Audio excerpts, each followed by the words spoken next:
Welcome to Torah Smashed, the podcast for nerdy Jews, where our lives of Jewish learning collide with our love of nerd culture. In each episode, we discuss what we lovingly call a Torah Smash, which we have defined as a beautiful collision of one thing from the world of Judaism with another from nerd culture. This is our 1-year anniversary episode, where we have invited some of our guest hosts from our first year to join us as we smash Torah with a little nerdy game called Dungeons and Dragons. I am your dungeon master, RDY, and our players today are... I am Barak Malkin, and I am playing JONAH of Gath Hefer, famed rescuer of Nineveh, who gallantly endured the bellows of the greatest fish of the 7 seas, and I am a Lightfoot halfling druid. I'm Ethan. I am playing Joseph. He has a very nice coat. He is a wood half-elf fighter/monk/warlock. I'm Leah Berkowitz. I am playing Tamar, who is a paladin, a changeling paladin fighter. And Tamar is also a possible Black Widow and a mother of twins. I am Josh Fixler, and I am playing Isaac. I am a high elf warlock. I am old and grizzled, and I have to lean on my staff, which I call the Staff of Moses. I'm Elisa Copel. I'm playing Rahav, who is a half-elf rogue assassin, and I'm going to play it close to the cuff. I don't know, whatever the phrase is. Close to the chest? Off the cuff? Whatever. I'm not going to give away too much. I'm playing a cuff to the chest. I already hate this editing. For Barak's friend Jason, all of our player characters are from the Bible, and we have put short descriptions of the characters in today's show notes, so feel free to peruse. Without further ado, let us begin a one-shot of biblical proportions. The 5 of you find yourselves on a dock. You have just defeated the slave master Tutan-Ra. You have for years been on a quest for the helping friendly book. The 5 of you have been together for years and years. You have been questing together for a long, long time, since after the stories of from the Bible have concluded. You are the kind of heroes that when you walk through a crowd, you hear your own names whispered by the people in the crowd. People know who you are. You are legends. And you have been on a quest for the Helping Friendly Book. The Helping Friendly Book is a special tome that you have learned about that will allow you to together save the world. You don't know exactly how, but you have come through this information through your questing, and you have good, solid information that Tutan-Ra knows where the Helping Friendly Book is. And currently you find yourselves on a dock. You have defeated all of Tutan-Ra's men. He is a slave master. How do you spell Tutan-Ra? Tet, tet, nun, sofit, resh, ayin. All right, I've been outmaneuvered.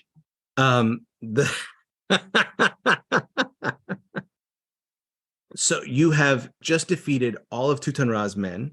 You have him at sword point, or more to the point, halberd point, because Tamar has him at her mercy as she holds her halberd to his neck. Tamar, describe yourself and tell us what you say. I'm Tamar. I have been through quite many adventures with these people. I am strong. I am powerful. I am the muscle of this operation. And I have a halberd that is made from the staff of my father-in-law, Judah, who left it with me when he thought he was having some fun with a harlot. But I used it later to identify him, and then I kept it, and now it is my choice weapon.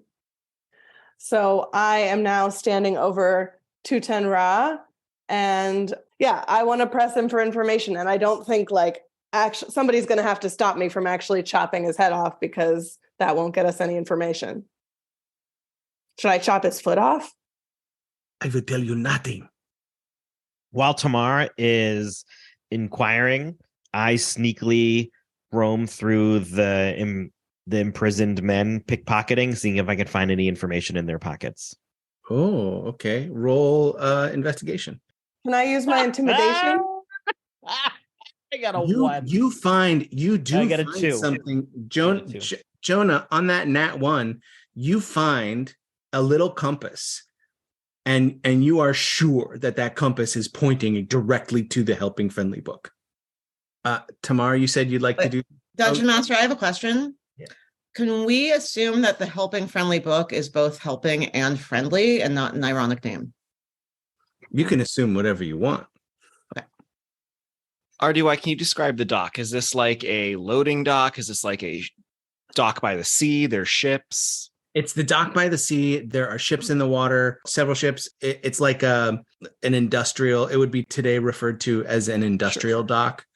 Lots of ships, lots of movement, lots of people, but giving you clear breadth to, beat up a bunch of people because people know who you are. While Tamar is questioning, I go back to the group and I discreetly hand this compass to Isaac. And I say, I found this. Have you seen something like this in your travels? It looks like it's pointing to the helping book. Isaac, So, you now have yeah, this I hand compass it- in your hand. Okay, I'm holding the compass. I am feeling it. My eyes are pretty weak. I've been traveling for so long, but I am feeling it around.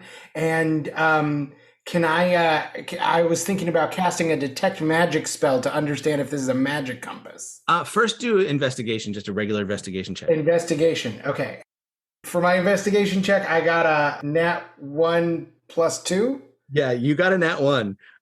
You are pretty sure you agree with Jonah. This is pointing toward the Helping Friendly book. This thing's great. Oh, What man. a useful thing to have found. I know. Can I So bad. just suggest that we all go follow the compass that is leading to the Helping Friendly book? Because that seems like a good idea.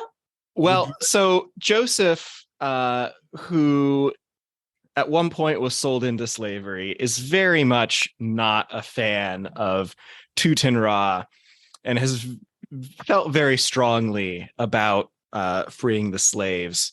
So he approaches Tamar and Tuten Ra, and he's going to attempt to intimidate Tuten Ra. Now, Joseph is wearing this beautiful, beautiful coat that is, it's shimmery. It like when he moves, even when he's standing still, is almost like echoes at it. And if you were to stare at Joseph for too long, just directly, you'd start to get just a little bit dizzy, a little bit lightheaded. It would just mess with your eyes a little bit. So Joseph's going to walk up to Tuten Ra, and that's what Joseph looks like for my friends here who are playing. So Joseph's going to attempt to intimidate, to just encourage Tuten Ra, gently encourage that it's in his best interest to listen to Tamar. What will you say? It's in your best interest to listen to Tamar. It is not in my best interest to listen to Tamar. Roll a persuasion, please. Oh, okay. And this is an opposed roll, so I will also roll. And I have to beat an 8 with Tuten Ra's charisma, which is a straight up no bonuses. I rolled a 7. Nice. You are very convincing. I don't know I want to tell you this, but you can find it across the ocean, on an island, on a mountain, in a sanctuary that houses only the Helping Friendly book. And he gestures vaguely in the direction that it should be, and he pushes your halberd was up against his throat, and he pushes his own neck against the halberd, ending his own life, so he does not feel forced to give you any more information. Oh my. Is the compass pointing the same direction as the mountains? It is not. Guys, I think he was lying. I think he got distracted by Joseph's coat. I think we follow this compass. I found it in one of his men's pockets. It's got to be where this is located. Isaac, back me up I here. agree with you. I mean, I can't but agree. All right, let's go. Can I wipe off my halberd first? Please. So Joseph has a somewhat magical coat and has a little bit of experience with magical items. So Joseph approaches Isaac and also wants to investigate the compass and see if it is actually magical. And this time he's actually going to turn it upside down and look at it from different angles rather than just look at it and be like, oh yeah, no, this is definitely magical and pointing the right way. Your choice: investigation, arcana. I'm going to roll Arcana. Oh, thank God. Rolled an 18. How very Jewish. You are darn near positive that this is a compass, that it's pointing north, and that's all it's doing. Is it a compass that works? Yes. Like it points north correctly? Mm-hmm. So Joseph, he flips the compass over, looks at it. He kind of like walks around in a circle just to make sure the compass is pointing north, and just kind of raises one of his hands and goes, this is just a compass. Aha, I was testing you. Well, that's also what compasses do. They point north. Again, nobody's going to listen to the messenger. That's fine. We'll do whatever you want to do. Pardon me, but I do hear you discussing perhaps that you'll be going a sea. You turn towards the voice who is behind you, and you see a Triton who is decked in sailor's garb, carrying a scimitar. And a Triton is a blue-skinned seafaring kind of creature, and he's got an eye patch over one eye, rings on his fingers, and shiny black boots, and a purple sash, and a purple trimmed hat. Everything else on him is black with a couple little pieces of white lace sticking out. And he goes, and red fringe on the boots. Red fringe on the boots. And he says, I do be Noah. I think I can be of service. How old are you? Can I ask Noah a question? Yeah. Noah, can you tell me how big that boat is? How big my boat is? The Ark. Yeah. My boat is 600 cubits long. It's plenty big for all of yous. Joseph asks Noah if he can point in the direction of north. Ah. Of course. He points directly north, exactly the same direction the compass is pointing. And the ocean, by the way, is to your east, with land to your west. Joseph feels quite proud of himself in this moment. He claps you. Noah claps you on the shoulder, and he goes, "That'll be a good boy. So if you would join me and my wife and our children, we will take you. We know where." Yeah. Where the what is, and how did you know what we were looking for? We were watching your battle, impressed with your prowess. Got it. Do you have any animals on the Ark? Or do you have any other plans for this boat? But of course I do. We always are traveling with animals, 2 of each kind, plus a few others for eating and for sacrificing. Are we getting good vibes from Noah? Should we roll RDY? Would I roll like a perception check to just be like, what's my gut check? I'm just going to tell you straight up, you're getting good vibes. Okay, great. Okay. Yeah, So I walk past everybody. I say, thanks for the lift. And I walk along the plank and head onto the boat, and I find some barrels, and I just lay down to like rest my head back. All right. Joseph says thanks for the Uber. He goes, that's the wrong ship. Get onto the Ark. Really, Jonah, you need to get on the right ship. You should know that by now. I walk off the ship. We all get on the Ark. Leads you to the Ark. It is a huge boat. It has masts, but no sails. And it has no oars. There's no rudder, but it does have a gangplank, and you get on board. I walk over to the plank and I go, this one? That one. All right. I walk up and I do the same thing I did on the other one, find a couple of barrels, lay down, put my head against it. Excellent. Here's the ship. Hey. So on the ship, Noah introduces you to his wife Eshet, to his son Shem and Shem's wife Eshet, to his son Ham and Ham's wife Eshet, and to his son Yaphet and Yaphet's wife Eshet. Nice to meet you. I ask a question about how we're going to delineate between the Eshets. Is there like an Eshet A, Eshet B thing? You'll get used to it. Just think of it as lady over there and lady over there. Tamar wants to know if any of them are looking for another Eshet. We do always be looking, are you, Offrin? I mean, let's talk later. He has a little bit of a pep in his step as he goes up on board. You also notice that as the ship starts to move, Noah never raised an anchor. It just started to move, and the ship starts sailing eastward. And he goes, "The island that Tut and Ra mentioned to you, it do be called Sinai, and we're going that way." So he steers the ship eastward, and you start a sailing. And you do notice the couples all carry the same weapons. Shem and his wife carry double scimitars. Ham and his wife carry tridents. Japhet and his wife carry blunderbusses. And Noah carries a single scimitar. His wife carries nothing. She has no weapons, but she does have a six-sided star that she plays with quite often, that's on a chain around her neck. I would like to approach Mrs. Noah or Yessa, if you prefer. For some girl talk to kind of chat her up. I'm so sad you didn't say Joan of Arc.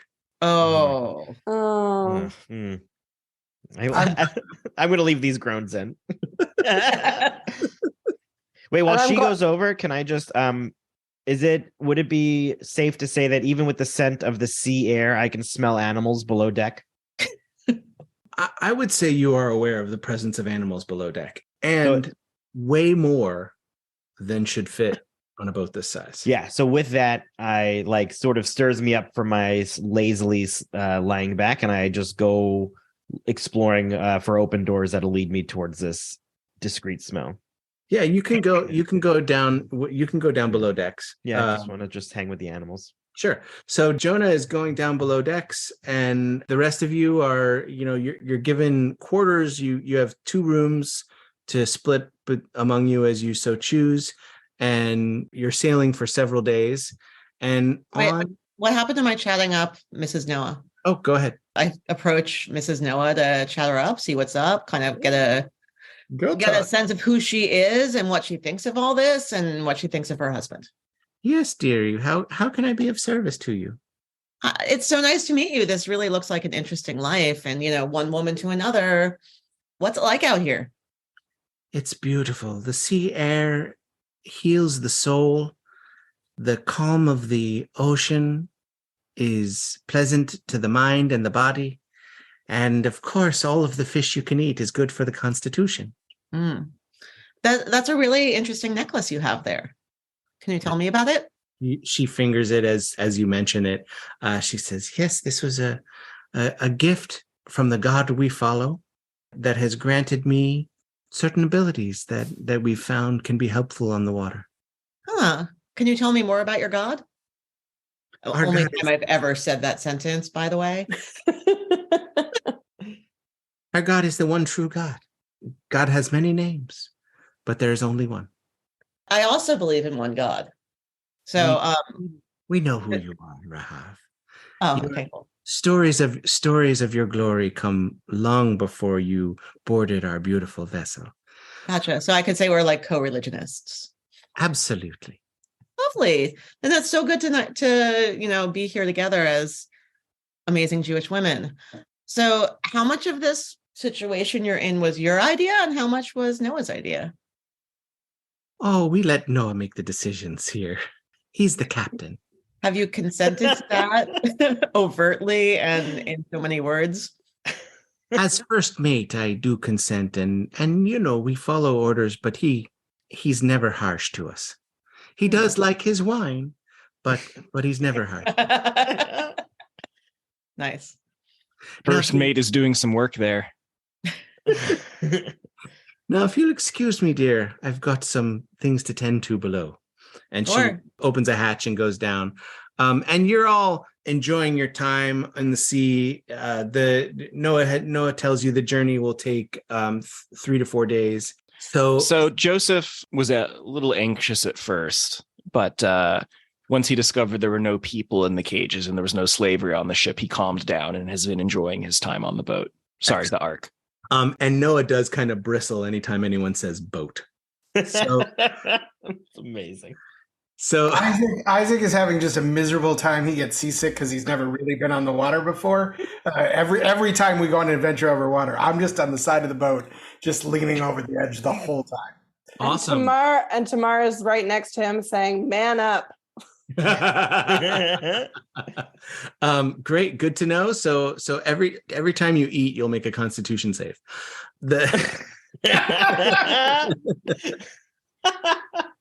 On the evening of the second day, it gets really dark a little early. Storm clouds on the horizon, and they move really quickly overhead. And it's windy, it's rainy. It doesn't seem to affect the course of the ship, but it definitely has darkened the atmosphere. It's not dark conditions, meaning those of you who do not have dark vision, you'll be fine. But it's cloudy, it's dim, it's foggy. And as sorry. If I'm above deck, if anybody's around me, they sort of see me look up and look around at the clouds and I go, nope. And I head straight down. I head back underneath again. Awesome. Then you don't see the whale. Oh, that would be a shame. There's no port keys on the side of the boat? Arc? Wrong world. Portholes. Okay. You're looking for the word portholes. There's no portholes on the side of the boat? There are no port keys in this campaign. Why not edit this out? Jesus. It's Docent all over again.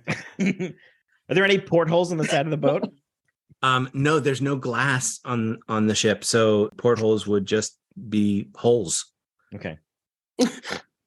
Would I have sensed a whale coming? No. Is it the same whale? Okay. So I go down. Wow, you guys. Wait, can we rename you like Moby Dick? Because you're obsessed with that whale. You want to rename him Ishmael? That's a touchy subject for me, actually.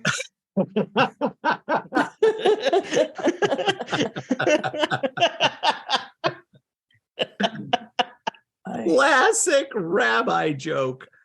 Okay. So Jonah goes below deck, and you all are still up above because all of Noah's family is still up above, and this whale just kind of starts swimming in parallel to the boat.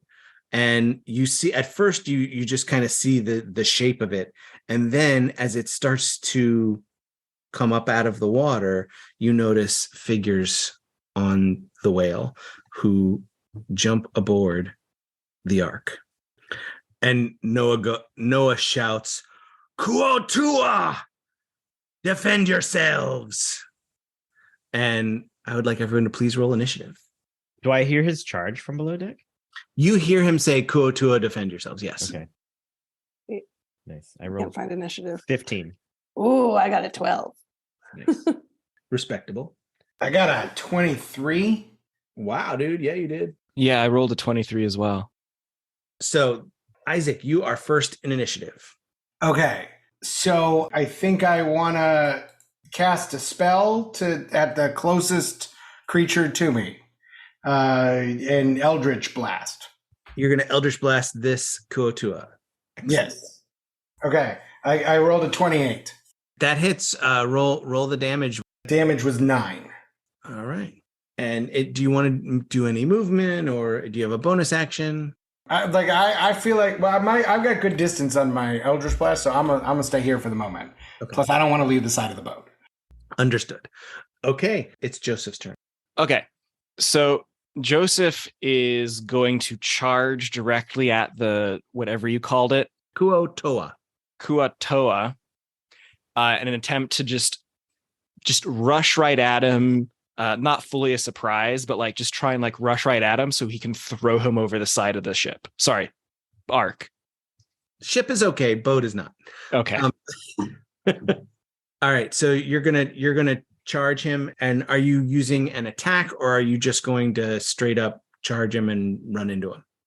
I mean, what I'm attempting to do is not necessarily like beat him up with fists. I'm trying to just like shove him with enough force, because assuming they just boarded the ark, that shove him with enough force that he goes toppling over into the water. So go ahead and roll your first attack. Rolled a 28. Yeah, 28 hits. Okay. So now the Kuotoa has to make a strength saving throw with a DC of 18. I rolled a 14. He is down and pushed off the edge. We'll say that works. Yes. Nice. And you still have another attack and movement and bonus actions and all that fun stuff. What is the distance between me and the thing that Isaac damaged? 25 feet. Great. So then I'd like to charge the other one and then also attempt to beat him with my fists. Okay. Roll an attack. Well, I rolled a natural 1 to hit, but with my bonus, it was 11. Nat 1 is a miss. Yeah. You shove your shoulder into the Kuotoa and then just kind of like stun. You get a little stunned as you take a step. Yeah, there was, as they jumped on, there was a little bit of water on the deck. And so the footing was not as solid as... yeah, because it's too cloudy for the sun to be in your eyes. Yeah, exactly. Joseph's a fancy boy. But the point is, Joseph, like with this coat of many colors with the shimmering after effect, looked really cool when he missed. Definitely looked cool. And as Noah sees you knock one off and try to knock the other one, he goes, "That's the idea, boy. Get him off the ship." And the Kuotoa standing on the bowsprit, way up on the front of the boat, the stern, as it were, starts to wave his hands as a shimmering field surrounds the... Dungeon Master, did you say the front of the ship? I said the stern. Okay. Is the front. 4 is the front of the ship. 4, bow, stern, right? Aren't they all the same? Yes. Shrug. I don't know. I didn't think the first actually would come about boat parts. Listen. The same terminology is used on ships in Star Trek, which is how I know. And there it is. How long did it take? Okay. We've gotten our first Star Trek reference. The one that Joseph just bumped into and that Isaac hit with a hex blade has this kind of shimmery light around it that came from the one on the bow of the ship. And it is Jonah's turn. Cool. So I've been exploring the underneath of this ship, and I would say that let's hope this works, that I know the fastest route to the like large cat, like lion type cages. Is that far? Can I say that's far for me or not far for me? I'm going to say you are aware that those cages are locked. Oh, man. All right. It's not safe. I get it, but come on. That would have been great. It would have been great. All right. That's very creative. If only you knew someone who could turn themselves into a lion. If I was only. going to do something else. I'll play the character as written. You said desert, aquatic, and coastal animals. I don't think lion fell under that. But here's the thing. I guess can I say this though? You said, or anyone I've encountered, and I've been walking this ship, and it has 2 of every animal, correct? This is correct. Yeah. Except for an extra to eat. An extra to eat. Is Jonah an anamorph? And A no druid. Yeah. And no unicorns. Okay, great. So now, because Nice of this, however many days at sea we've been, and I've been walking through the cages, I have now experienced and learned and probably talked with many of these animals. So I have a wider array to choose from. Cool, great. I'll give it. Yeah, I'll accept that. All right, so let's do that. And these are water-based things on top. They're So- humanoids with fish heads. Okay, Ooh. awesome. So I'm going to do this. I am going to change into the largest bear you will allow me. Okay. Um, It's not going to be like D&D movie owlbear size, but no problem. No. Yeah, I figured. So while underneath this vent, I change into the largest bear you will, and if you let me know which that is, so I can look up what my attack possibilities will be. Cool. Unless you want to, you could probably let me Here, see. you are the expert. What would be the best bear for me to change into? I think this was in an episode of The Office. Great. I'm gonna go for. All right, I'll go for brown bear. Okay. So I change into a brown bear. Let me move under the deck forward to the middle grate. I have their movement. What's their movement? 40. 40. What's the farthest I can go? It is No, 40. too far. 50 is too far. 50 feet, but what you could do is you could get there, again, Wait for some movement to we're happen. going to pretend there's nothing in your way that you have to walk around underneath. And I've already changed. That's true. Let's do that. So you want to let me just get to that point and sort of roar from underneath? Sure. And that's I'll just let my team know just outside. You probably know that's me, as the people that have been traveling with me and seen me change many times, that like you probably can understand that that's me under deck and you're not frightened by this. Jonah's doing the bear thing again. Okay, Tamar. All right. This is the moment that I have been created for, It is. because I am right next to one of these creatures and I have a very large weapon.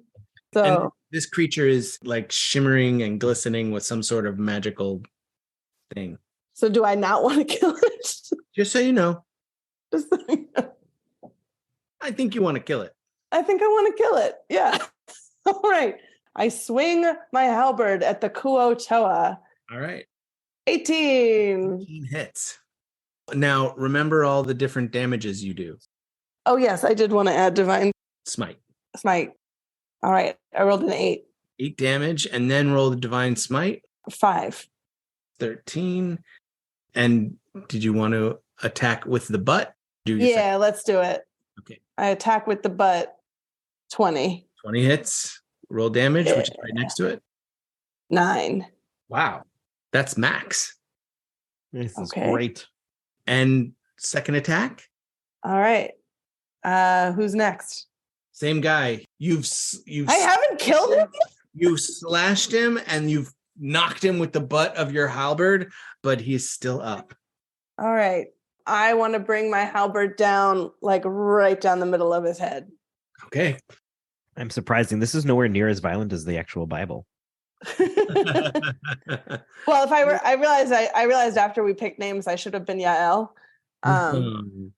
20. 20 hits. And then damage. For damage, I got 13. Oh, nice.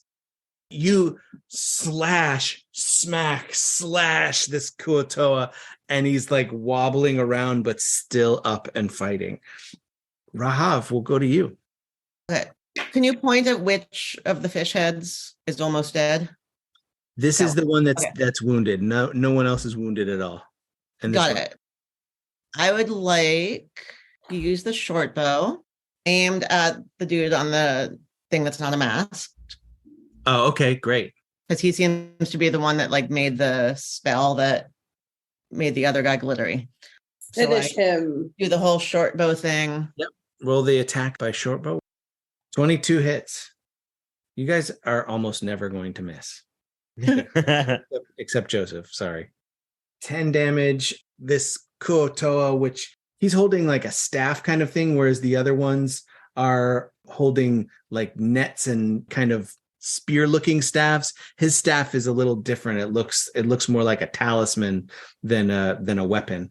And he like sees that arrow coming and he tries to like move his staff into the way of it, and it totally misses and he takes it in the shoulder. Okay. But he's still up. What can I do now? Move. You can move. I don't want to move because I want to keep protecting the women and children, so to speak. I'm not so sure about Noah, so I'm not protecting him. You can hide. If you took basically 5 feet of movement to your right, you could find yourself behind something. Great. I would like to do that. Okay. You hide. Excellent. Now it's their turn. This one's coming for Noah.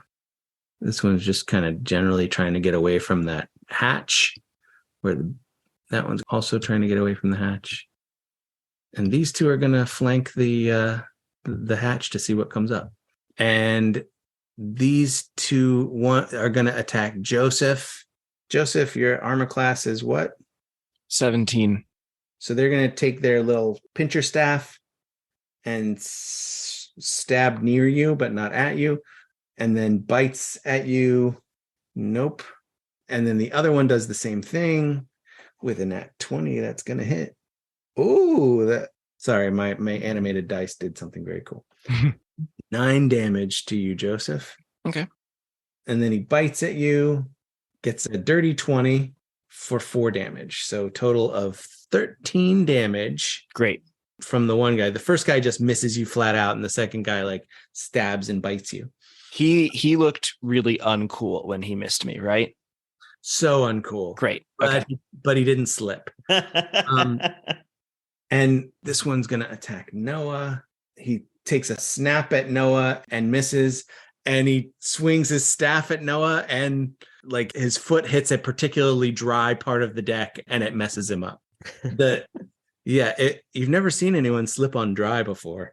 And then Noah looks at Joseph and goes, I like the way you think. Hold on, everyone. And he jams the steering wheel one way and the whole ship lurches. I need everyone to make a dexterity save, please. Tamar rolls a 13. 13. I see Tamar, Jonah, Joseph, and I see Rahav rolling. 28. Ooh, nice. Okay. Rahav and Joseph, you stay on your feet. Tamar and Jonah and Isaac, you are knocked prone. So you are knocked off of your feet, but you don't fly because you're fine where you are. So as the ship lurches, I need to roll for them as well. Wow. They all fly in addition to getting knocked. They all fly 10 feet, which puts him here. I wish I was above ground to say a fish fly comment. I need another dex save from Joseph just to not let this guy knock you down. 23. Good. As he starts flying towards you, you just kind of hop over him. 3 are knocked off the ship, but the one up top holds on. So Kuoto are flying off the ship. Noah then, after he jams the steering wheel that way, he runs up and attacks. He takes his scimitar and does, with 2 attacks, 21 damage to these guys, to one of them.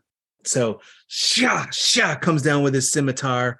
He does miss one time. So yes, ladies and gentlemen, Noah gets 3 attacks. And he says, get off my ship, sounding similar to Harrison Ford. And Eshet Noah then looks at you, Joseph, and she casts Cure Wounds and heals you for 12 hit points. And she says, that looks like it stung a little. And you find yourself healed. And then Eshet Noah looks at you, Rahav, and she says, I don't think we're going to need saving, darling. And she winks at you.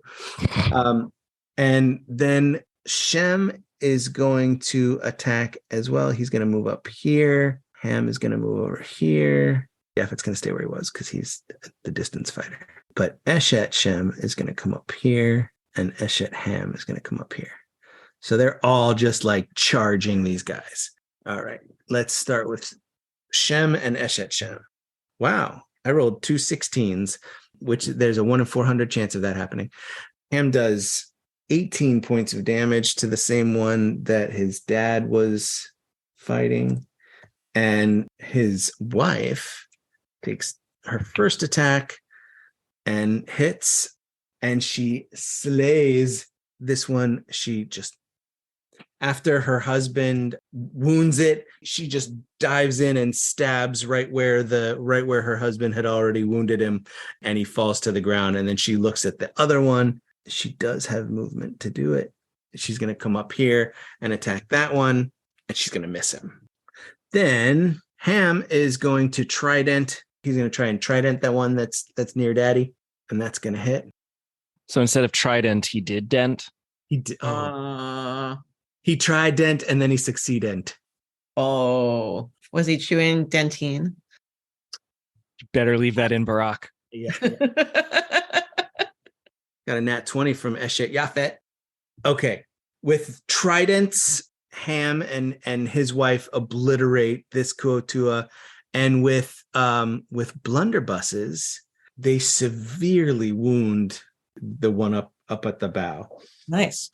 He is looking badly wounded, especially after Eshet Yafet got that nat 20. So tridents are flying, swords are flying, and gunpowder is going off as Noah and his family make short work of these fishy beasts. Hey, we're helping a little. You're helping a lot. Not you specifically, Joseph, but some of us. Hey, I really knocked one didn't- off the ship. You totally I not really gonna didn't push think it. Ancient Noah was going to have more hits than me. I'm starting Um, to feel like my bear transformation is going to be like a waste. Like most of these guys are gone now. He pops up like, hey, what's happening, huh? Am I God, the only one? where is Am I the everybody? only one old enough to remember the Dave Letterman bit of a guy in a bear suit hailing a taxi? No, I remember Yeah, that. I've seen that one. Yeah. I do not remember that. It was a whole like he had a guy in a bear suit do a variety of things. That's amazing. And it's also Isaac's turn.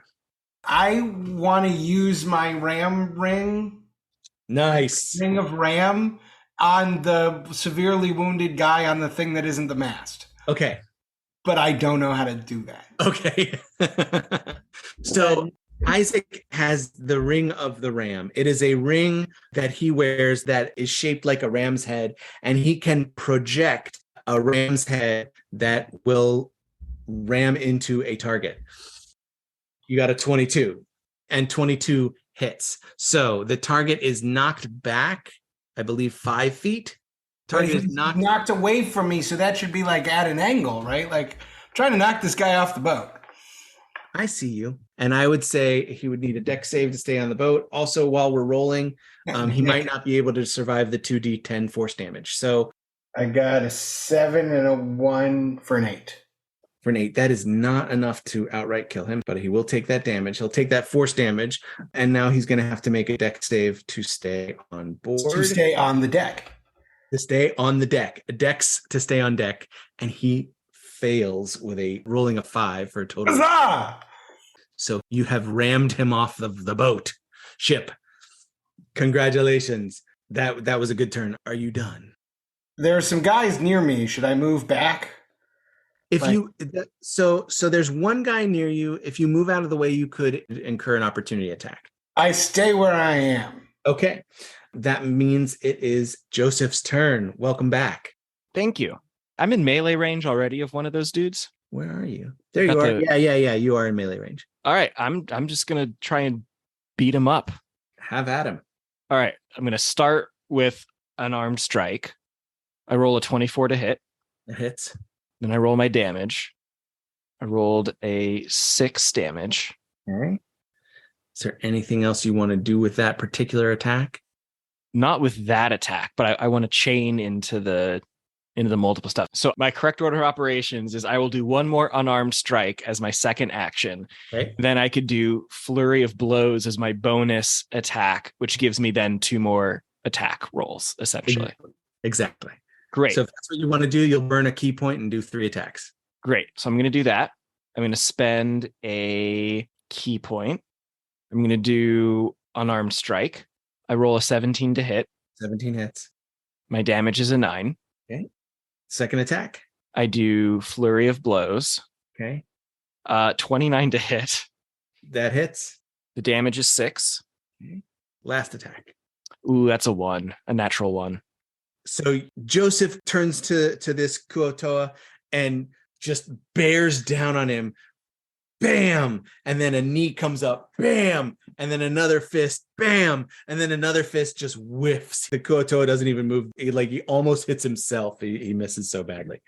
And But Joseph looked cooler bearing down than the actual bear, so it's fine. wow, competitive. And Joseph looks cool, missing like crazy. The coat shimmering as he's weaving back and forth his blows. All right, Jonah. So, am I prone? Please You say are no. prone, so getting back up takes half of your movement. So you have 15 left, which is enough to get you up on deck. That's great. All right, so I jump on deck. I jump up through the grate. And I land with a big roar. I turn to the Kuotoa next to me, and I do a multi-attack. Okay. So first I claw at it. 18 to hit. 18 hits. 15 15. Nice. And the for bite. damage. 6 damage on that one. So you slash at him, doing a lot of damage. You bite at him, doing a little damage. And I assume that's your turn. One roar for good measure. One roar. So roared. And that makes it Tamar's turn. All right. I'm going to throw my javelin and see if I can hit these two Kuatoas in the middle of the ship.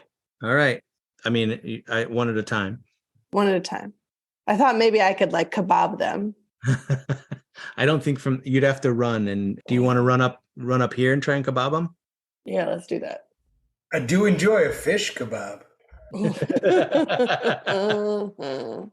All right, 22. 22 hits. Does the kebab? For the kebab, you would have needed a nat 20. But how satisfying that would have been. It would have been great. But you do damage him. Roll More of a fish stick. Okay, so damage. 11. Excellent. And this was an uninjured one, and he's hurting. Okay. But you have a second attack. I have a second attack. Attack with the halberd. Yeah. Oh, 16. 16 hits. So you do 33 damage to this guy with your divine smite. There and it you is. just get in two. Nice. Yeah, he is. He does not look good in twain. Is it horizontally or vertically? Is he now fish and man separated? I would say diagonally from hip to opposite shoulder. So Okay, so there's a little bit of fish and a little bit of man in each slice. a little bit of fish. Yes, exactly. So it's He's gefilte. been Nice. gefilte. He's gefilte. Oh, I felt that I one. deleted the dead one. Oh, you deleted the dead one. Okay, great. It's my turn, right? Yes. Okay, how's the guy closest to me doing? The guy closest to you is badly hurt. And you could use this. You could use a sneak attack on him because your companions are right next to him. Oh, okay, I'll sneak attack him. Okay. What weapon are you using? I'm gonna use my Jericho's Defender. Yes. Jericho's Defender, the sword given to you by Joshua for helping them conquer the city. It is a rapier adorned with a red ribbon. It is magical, and as it sails through the air, go ahead and roll your attack. I see a 14. 14 hits. So roll damage, roll the normal damage first, and then roll your sneak attack damage, and we will add them together.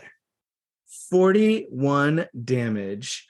Your rapier slides right into the fish. This fish is definitely kebabbed. When you pull your rapier out, there are little bits of liver and Ew. other internal organs on it as you have gutted him. I love me some chopped liver. Chag Sameach, everyone. What else can I do in this turn? You can move. That was a finesse melee. Right. So I would allow you to attack with a dagger if you wanted. Great. I would like to attack. Can I use the dagger of warning or just a normal dagger? That's fine. To use the dagger of warning, you will have to move to the creature you would like to hit. I thought I had 20 feet. Oh, you'd rather throw it? Yes. That's fine. You can throw it. All right. I'm going to throw my dagger at, The uninjured? that guy. Injured. Okay, uninjured. Yeah, 17 hits. and then damage. 5 damage. Daggers are not very lethal, but that's some damage. You know, it slices him across the arm. So it is their turn, and this one is going to come up, and so they're going to be 2 attacking the bear. Nope, and nope. Am I The safe? next one is the 2 misses, Yes. and then the next one is going to have 1 hit with his pincher thingy, and then he's going to miss you with the other thing, with his bite. This is a slippery deck. It really is. Because of how dry it is. Well, now there's all this fish guts, these fish Yeah. guts on the deck as well. All over, And the all acacia wood really doesn't like. corpses and all kinds of Yeah, stuff well. on deck. Then he gets you for Yeah. 7 damage. Okay. Stabs at you with his pincher staff for 7 damage.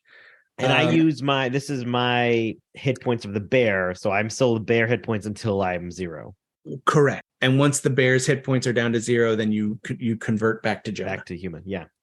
And then in order to convert, you have to jump into the ocean and dunk twice and then come back aboard. Let's see. Sorry. That's both of them who are left on deck.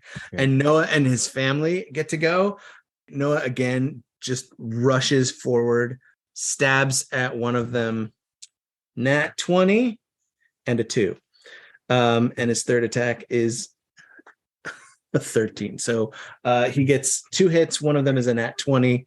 And it is already injured a little bit. So that's 24. And then his non-nat 20 is 14. He slices through this one with his 2 attacks, and he misses with the third. I'm going to go ahead again. I'm going to roll for Noah's family and then just narrate. I don't think this is going to last much longer with one dude left. Is it safe to assume that the ones that fell in the water have now been they're fully behind us? They've been left behind, yeah. Okay. They are surprisingly slow swimmers because it's just the head part that's the fish. Oh, yeah. They're like, I was about to say, the it's not mermaid. like we killed them. They're in the. Yeah. They're My brother, who's bottom aquatic head fish, animals. can swim fast. But can't hold his breath underwater for the life of him. Right. These guys just wail on him. It's almost like you Whale. sorry, Jonah. You almost kind of wish that they would have just pointed their weapons at him and said, "Get off." But they were, in the heat of battle, they attack, and they just make gefilte fish out of this last one. There's like a lot of pent up aggression on this boat. There really is. Obviously. So you have defeated. It's what happens when you've been stuck with your in-laws for months. I would like to say on the podcast that my mother-in-law is awesome. So now it's recorded. So it must be true.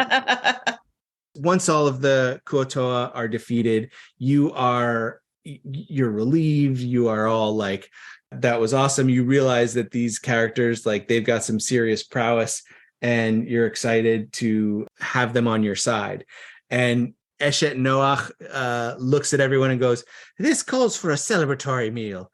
And she goes down below decks, and she's prepping. Ham pulls out a big cask of wine and starts. I thought you were about to say she was preparing a ham. I totally was in the same place, Leah. Ham All starts this pouring food the wine. talk has Isaac back to the side of the boat. I Make thought you would collect parts fish. a Constitution check and beat a 10. I love that that's an option. I feel like coming from. Okay, I got a 22. I hold on to my lunch. You're actually feeling pretty good. Okay. I'm battle excited to try energy- some of this wine. Absolutely. I definitely won't regret it. The adrenaline from the battle just has you feeling much more fit than you have ever felt, better sea legs than you've ever had under you. And There's nothing like the smell of fish guts in the morning. And so after much drinking, Eshet Noach comes up with just plates and plates of food, and you're eating and drinking, and it's a wonderful evening. And you go back into your cabins, you fall fast asleep. Can I say I've reverted back to bear before the meal part? Back to bear or back I'm to sorry, back to. I've reverted back to human. Oh, I like before that the first version better, though. meal. Right. know, Which is, it's all of us eating, and also there's a bear. It's like I holding was his just thinking turkey leg. in the his bear paw. might be cuddly for sleeping. She's got like honey and salmon and I can stay as bear, but I want to recoup it after if we're sleeping. yeah, you do really you have an urge to eat some salmon. You're not sure why. Right, because falling asleep in the bear is Noah's thing. So, that was funny. That was a really deep cut too. That was a thinker. Yeah. Yeah, let's say this one's for Susan. Do you want to explain that one? For Susan, of course. After getting drunk, Noah falls asleep naked or in the bear. It's a pun. So that was really for Jason. Yeah. That was for no one. It was for Noah one. It was for the other 3 rabbis on this game. When you wake up, you are tied with your arms behind your back. You're in a room with a bed that you're up against, but not tied to. All of your equipment is across the room, so you can't reach it, but it's there. And there's a straw pallet, some overturned chairs, a table, some boxes, a padlocked treasure chest. And on one of the tables, your stuff is on it and against it. And there's one door in and out of this room. Now, the door has one of those sliding metal latching mechanisms on it, and next to the latch are 4 dials. They're each set to 0 right now, but it looks like they spin. So you assume these are number dials. We're now in an escape room. And there are 2 signs. That Ashet double crossed us. Well, I don't. He it said there was her. an upturned table. Are we still on the boat? This is a room in the boat? It does. Give me an investigation. I had the same question. I'm also curious. I'm still on the boat. Whichever one's harder, investigation or perception. That was a 10. Jonah, are you also? Yeah, I was also curious if I was still on the boat. Jonah, you definitely feel the boat still rocking under you. It's not as new as it was when you got on the boat 3 days ago, but you can still feel it. Isaac, you weren't quite ready to feel it. You're not feeling seasick. I was gonna say, should he roll Constitution instead? Yeah, you're not feeling seasick right now. Maybe it's because you're totally like boxed in and you can't see the movement, and you don't really perceive it moving that much. But the movement is very slight right now. What made us sleep so soundly? What a good question. And why did that affect me? You don't know. Those of you who are immune to magical poison and magical sleep, it must have been some sort of drug that you ingested, and you guys drank and ate a lot. So it could have been anything, and you don't know what the Noahide family avoided. It was tryptophan. And when you wake up, there are 2 signs. Oh. You can see one like nailed above the door, and you can see that there's a note that's like next to your stuff. And you can also see a handwritten note stuck to the door with one of Rahav's daggers, a normal dagger. The note that's stuck to the door with the dagger is written in Common. The others are written in Triton. The note in Common says, "I'm sure the ritual will be finished by the time you get out of here, but at least you will witness the glory of the new world." That sounds great. Hey, can anybody read that other sign? It looks, from my travels, it looks like it's in Triton.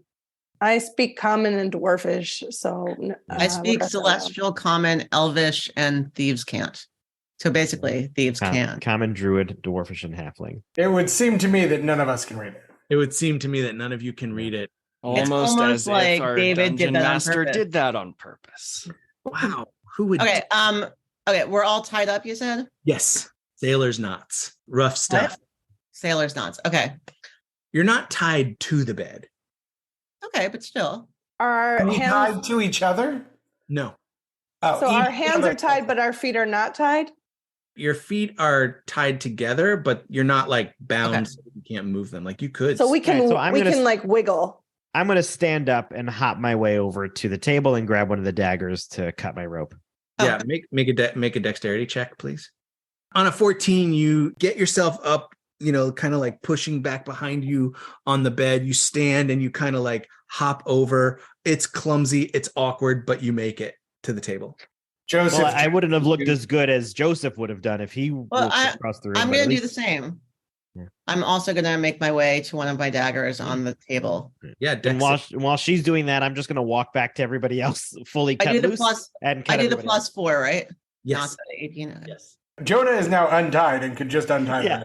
himself. Hold on. Joseph heard the challenge being made and would also like to try and do that. What am I rolling, RDY? Next roll. Rahav, you are up and you hop gracefully to the table. Who wants to be untied? 16. You make I it. do. I Not do. quite as gracefully as Rahav.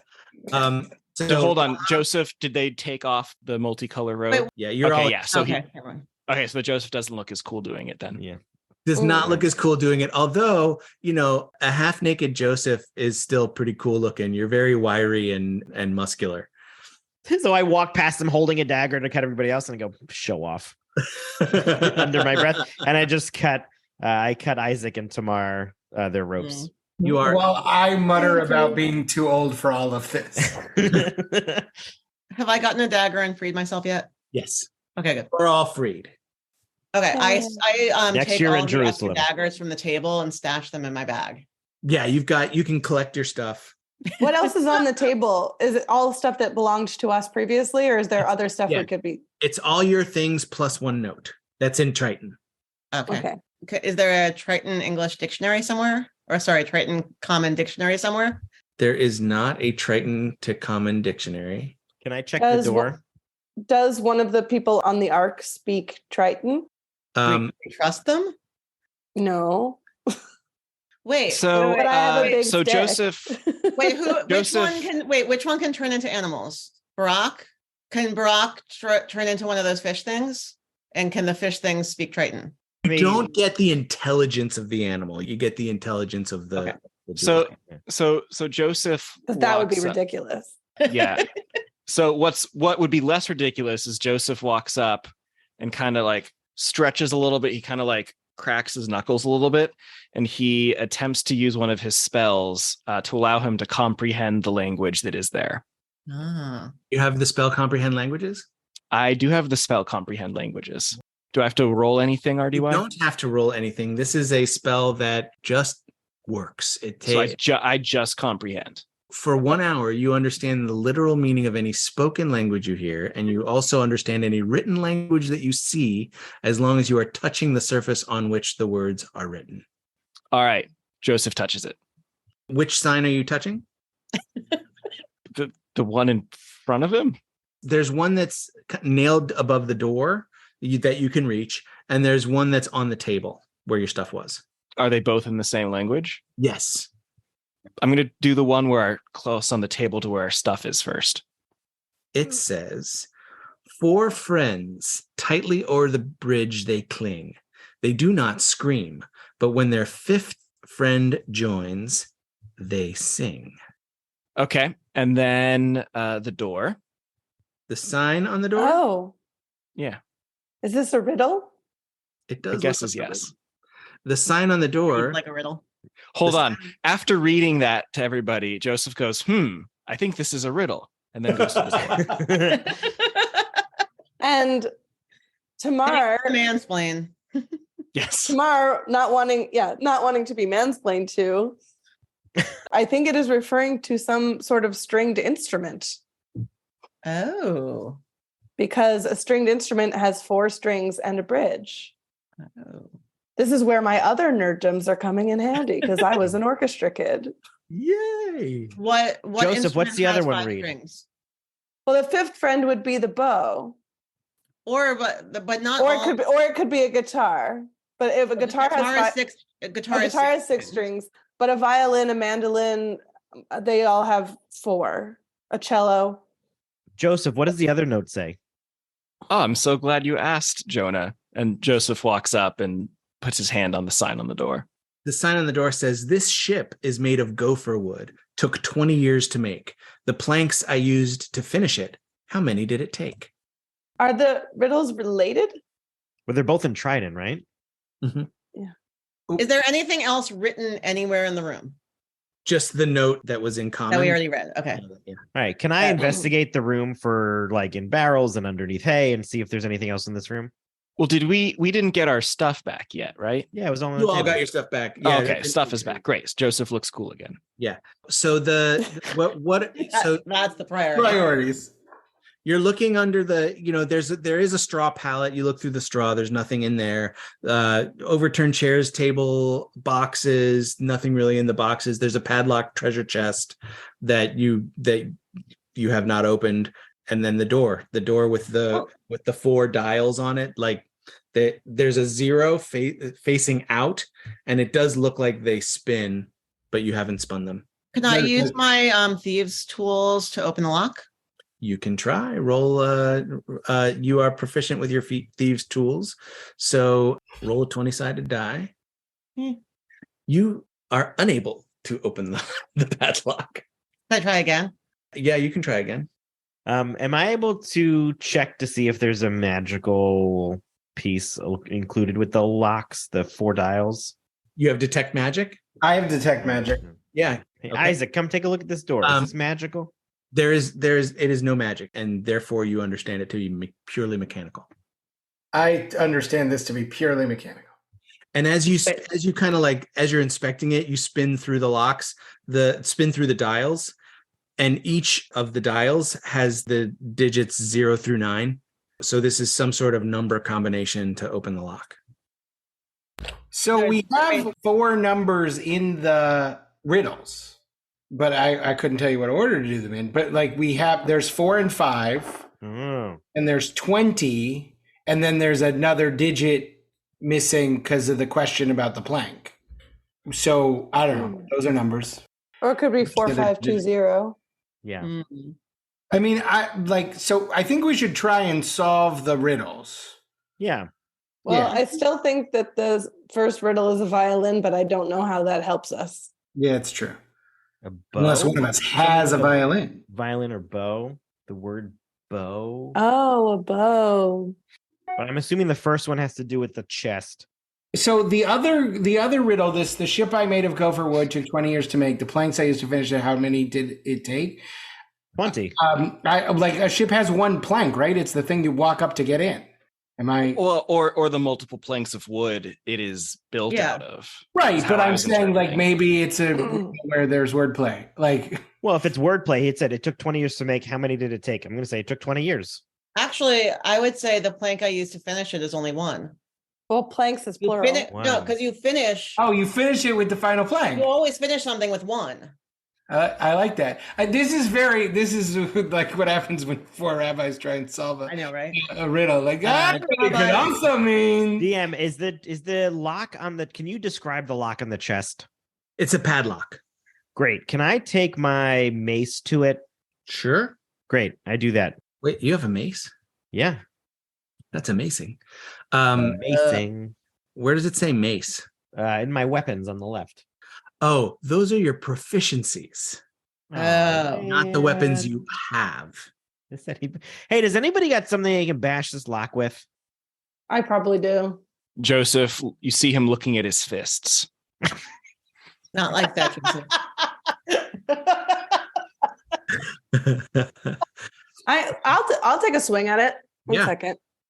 Yeah, attack the chest. I'm gonna attack the chest. I swing my halberd. AC is 10. 15. rolled a 15. 15 hits. Nice. Did I open it? Roll damage. Roll damage. 16. 16. Wow. Yeah, the lock busts right off. Woohoo! Examine. we don't need to outsmart these I riddles. would like We can to just break open the things. trunk and see what's in it. I'm guessing there's a violin in there. I'm not too much for rules. And you are exactly right. There is a violin with golden strings and a golden bow. The violin is made out of cedar wood, that it looks like. And now, Isaac, if you would be so kind as to make an Arcana roll, please. Yes, I will Arcana roll. I got a 20. On a dirty 20, you recognize this. Oh, I know what that is. This is Elijah's violin. Oh. I like how the Midrashic principle that there's no past, present, and future in Tanakh is clearly. Well, I mean, we're all from different books of the Bible. Right. Oh, yeah. Yeah. Yeah, we've talked about this many times. I don't know why we're discussing this again. Yeah. Because we got nothing better to do. We're locked in this room. True. But not for long. So yes, this is Elijah's violin, and you know that it has many powers, that when you attune to it, when it is being used, you cannot be frightened, charmed, stunned, deafened, petrified, paralyzed, incapacitated, nor restrained by any magical means. You are protected as you Only the person playing? the person using it. Does that apply to locked rooms? That does not, it's Okay. magical means. And We already determined this is not a magical door lock. Yes. Right. Yeah. you have. And it also has spells that it can cast. Calm emotions, mass suggestion, greater restoration, charm person, speak with animals, dissonant whispers, and friends. And it has a number of charges per day, that it has 10 charges per day. The charges restore at dawn. And for all 10 charges, it creates a special protective bubble, so to speak. It's kind of a mobile version of Tiny Hut, the spell Tiny Hut, that can contain up to 8 characters, including the wielder. where a 10-foot diameter sphere goes around you that cannot be penetrated by any magical or physical means. If you're in the hut when it's created, if you're next to the wielder while it's created, you can walk in and out of it. But other than that, if you're outside of that 10-foot diameter, then you cannot get back into the sphere. All of those things can be done with Elijah's violin. While he's looking it over and sharing this information with us, I have a realization and I walk to the dials and I just change them to 0001. Okay. I'd see if that opens the door. Shouldn't one of us grab the violin? I thought Isaac had it. I think we just identified it. Oh. Does one I'm of us taking it because I figured out the riddle. Okay. It's all yours. Would you like to attune to it? Sure. Make a charisma check and beat a 16. 12. Oh. You are not attuned to it. So can others of us try to attune to it? Mm-hmm. Okay. I'll try and do a charisma check. It was a 7. Yeah. I mean, I'll try. It makes kind of like a screechy noise when you play. I shall try. Same None thing. of us are It makes doing like, well. like it is not working for y'all. I pick it up and I sort of do like a mock, like, yeah, I'm going to attune to it, and I roll because I'm not much of a talker. And then I put it back down on the table. Yeah, yours screeches a little less than everybody else does. All right, Joseph, it's on you, man. All right. I would say, It's not good. yeah, that's not good. All right. We have this violin none of us can use. Leah. Can one of us take the violin anyway? Sure. Yeah. Attuned means you can actually use it. Right, but right now we're trapped in a room, which seems like a higher priority than using the violin. Unless we needed the violin to leave the room. Did we ever find out if the door opened with Jonah's I combination? don't think we did. Jonah has his hand on the door, and then everybody started playing the violin, and he went, "Ooh, squirrel!" and tried it himself. So I go back to the door and I check if it opens. With the 0001 combination, the latch slides open. Oh, how'd you get the answer? Correct. Because somebody said it before. One of you guys, in all of this chattering, this group I'll tell you, never stops talking. And I seem to be the only one that listens. And Joseph turns around and goes, "What did you say?" So the door open, I open it just slightly and I peek through to see if the coast is clear. The coast is clear. The door opens to the under part of the ship where you have been before, and there seems to be no one aboard. No animals either? The animals are there, but that room is locked. I'm going to roll a perception check. Just see what it is that I'm perceiving. I don't perceive very much, so never mind. An empty ship like everybody else. I think we should That was go super up. helpful. Yeah. Let's go up to the deck and figure out where we are and what the heck's going on. By the way, you each, just by being so deeply asleep, you each have benefited from a long rest. Oh. So that means all of your spell slots have returned to you and your hit points should be restored and everybody's happy. You come up on deck and the ship has docked at an island, again, with no apparent anchor. It just stopped through sheer will. And you see that this island is almost completely a mountain, one huge mountain. Who has the compass? I do. It's in my pocket. Okay, can you check the compass, please? Sure. I check my compass. What am I checking with, RDY? You look at it and it's pointing north. Still a compass. Rahab never got over the compass thing. That is what compasses do. Well, we weren't sure if it showed.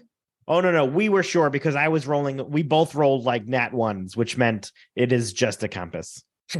It was just a compass that the two people who one after the other rolled nat ones believed it was something that it really wasn't. Got it. Okay. But Rahab believed us because she trusts us. That is also Right. true. It's true. And so it's in character to look at the compass again. It might have changed. It could have become magic. We don't know. Well, no, you don't know. Like this, all the laws of physics at Sinai might not be great. It might be spinning, We might need a regular old compass for something. Right. Compasses are always handy. You can throw it at one of those I've played fish people if you need to. So I think we should all climb the mountain. We should at least get off. Because we're supposed to go to an island named Sinai, which is literally a mountain. So I'm going to guess that this is our island. As you climb up the mountain, it does take you like 40 half days? a day just to get up to the mountain. Maybe 40 hours, it feels like. And up at the top of the mountain is a majestic building. It's like a sanctuary that is just sitting on top of a mountain. I take a look around, and are there any pictures or words or a sign that says ornaments Happy Fun Book decorating? This way. The iconography has no images. It's mostly decorated patterns, beautiful scenes, but no people or animals. There are several depictions of six-pointed stars and, like stained glass. It's misty up here, not in a way that obscures vision, but you're very high up. So there's mist. You passed a billy goat here and there. I patted each one. My father bought one for 2 zazim. One of them is following you, Jonah. Amazing. And you come to 2 huge oaken doors with a circle on each one with a 6-pointed star inscribed in each one, with 2 like iron rings. Are we getting a general good feel from this building? Well, we all have weapons if we don't get a good feel. Yeah. Tamara's going to open the door. Tamar pulls open the door, and inside you see Noah on the far end. There's a red carpet that goes all the way down the center aisle that goes up to the dais, where there's a podium table kind of altar looking thing. And there's Noah with his back to you reading from a book. A glowing circle is on the floor in about the center of the room. And there are 5 rows of benches. So like one on each side of the carpet that goes down the center of the room. There are a couple of like side rooms and places that look like a vestibule of some kind. There are some benches on either side. There are 3 angels statues that are on a higher level beyond the dais where Noah is. That look to be the angels Gabriel, Michael, and Raphael. They're statues, and Noah is reading from a book, and Eshet Noach is next to him. Looks like she is concentrating on something to help him, and all of the sons and daughters of Noah, at the sound of opening the door, turn around and see you coming in. Roll initiative. To my teammates, we're all assuming that they're not good, right? Yeah, that's why I wanted to know if I got a good feeling before opening the door, Tamar. Okay, I'm wait. But I the guess I am muscle. the anxious You one, go- and you are not, so it's Just fine. trying to move Master? forward the plot. Do we know what language Noah is incanting in? You do. It is a language you do not recognize, and as soon as the words hit your ear, you forget them. Ooh. Noah goes first. He's just going to continue the ritual, and Joseph is next. Gosh, I don't know. I mean, we rolled initiative when we entered, which sure makes it seem like this is about to be a combat. But That's what initiative means. Yeah, I'm aware. So like, I'm almost trying to figure out, is it even worth me trying to like talk to one of these folks? Are they just going to like try and hit me? Maybe I do that. Maybe I walk up to one of the hench people, family members, and just like see what happens. Hold on, RDY. The family members off to the side. Yes. What are they doing? They have turned around and they're taking like attack stances. Okay, so it looks like they're about to attack us. Yeah. Okay. And the closer ones are 50 feet away from you. Well, that's barely a light jog for me, so that's fine. That is true. Which one of them appears to be lighter? Between Shem and Eshet Shem? Yeah. Eshet Shem. Even if she wasn't lighter, that's what you'd tell her. Does this scimitar make me look fat? I think I'm going to charge Eshet on the left side. And even though we're not in a boat, I'm going to try and just like throw them into the person behind them. If it worked before. Exactly. Interesting. Roll an attack. Rolled a dirty 20 to hit. That hits. Damage rolling is next. Okay. 9. 9. You have another attack. Okay. I will do unarmed strike again. 23 to hit. 23 hits. 9 damage again. Excellent. How's this one looking?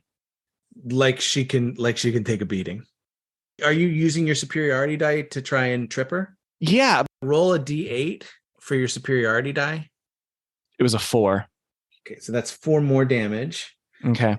She has to try to stay standing. Okay. Here's what happened. You go running up and you spam with one punch, and then you do a spinning kick maneuver and you wipe her feet out from under her and she ends up prone. Okay. She's on the ground. So Joseph is not going to keep beating someone on the ground at this point. Okay. And Joseph's going to be like, what happened? What's going on? She says, the ritual will not be stopped, not by you. Joseph sighs. I'm going to keep the attack going. She's on the ground, so you attack with advantage. I'm going to do flurry of blows. Okay. Burn a key point and attack twice. That hits. She is Ooh, a 12. nice. So yeah, you do like an axe kick and just swap, bam, right down on her chest. But she's still conscious. She's hurting bad, but she's still conscious. And that's your turn.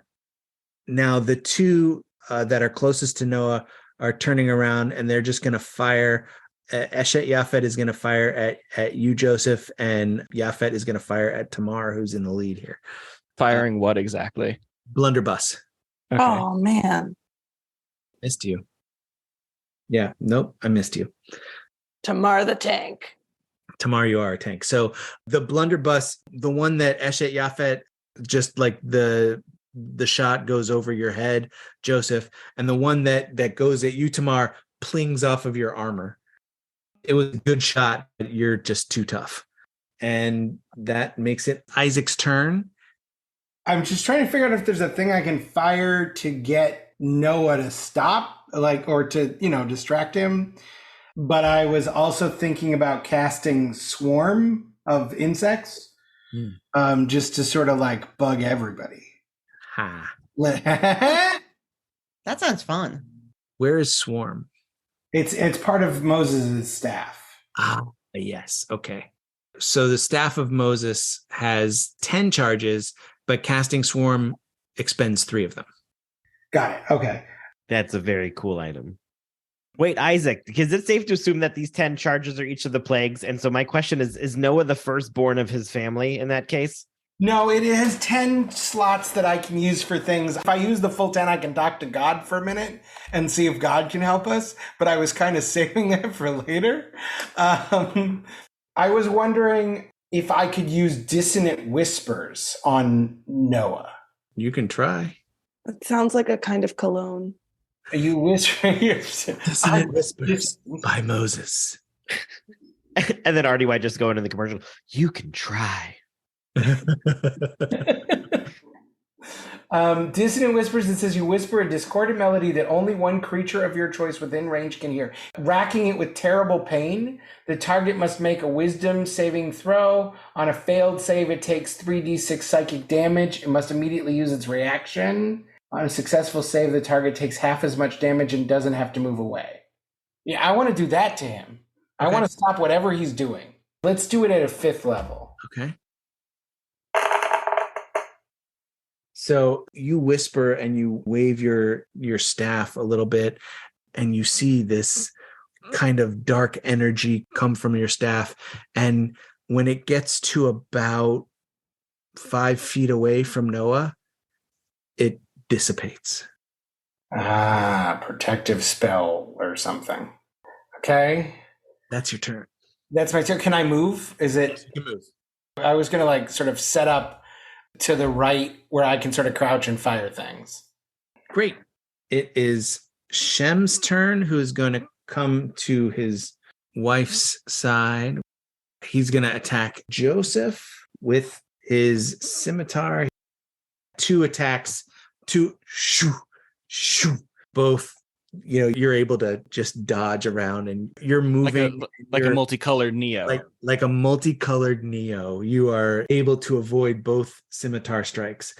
Shem's wife gets herself up off the ground and then attacks you as well. The first attack misses because of the disadvantage. The second one, what's your armor class? 17. Darn it. I got a nat 20 and a 16. But the animation on the nat 20 is really, really cool. Thank you so much, D&D Beyond. Hashtag not a sponsor. That's 2. Hashtag not a sponsor. That's 2 misses at you. You're just too flowy and dexterous to be able to be hit by these scimitars. Rahav, that's you. I think flowy and dexterous is how the Midrash describes you. Pretty much.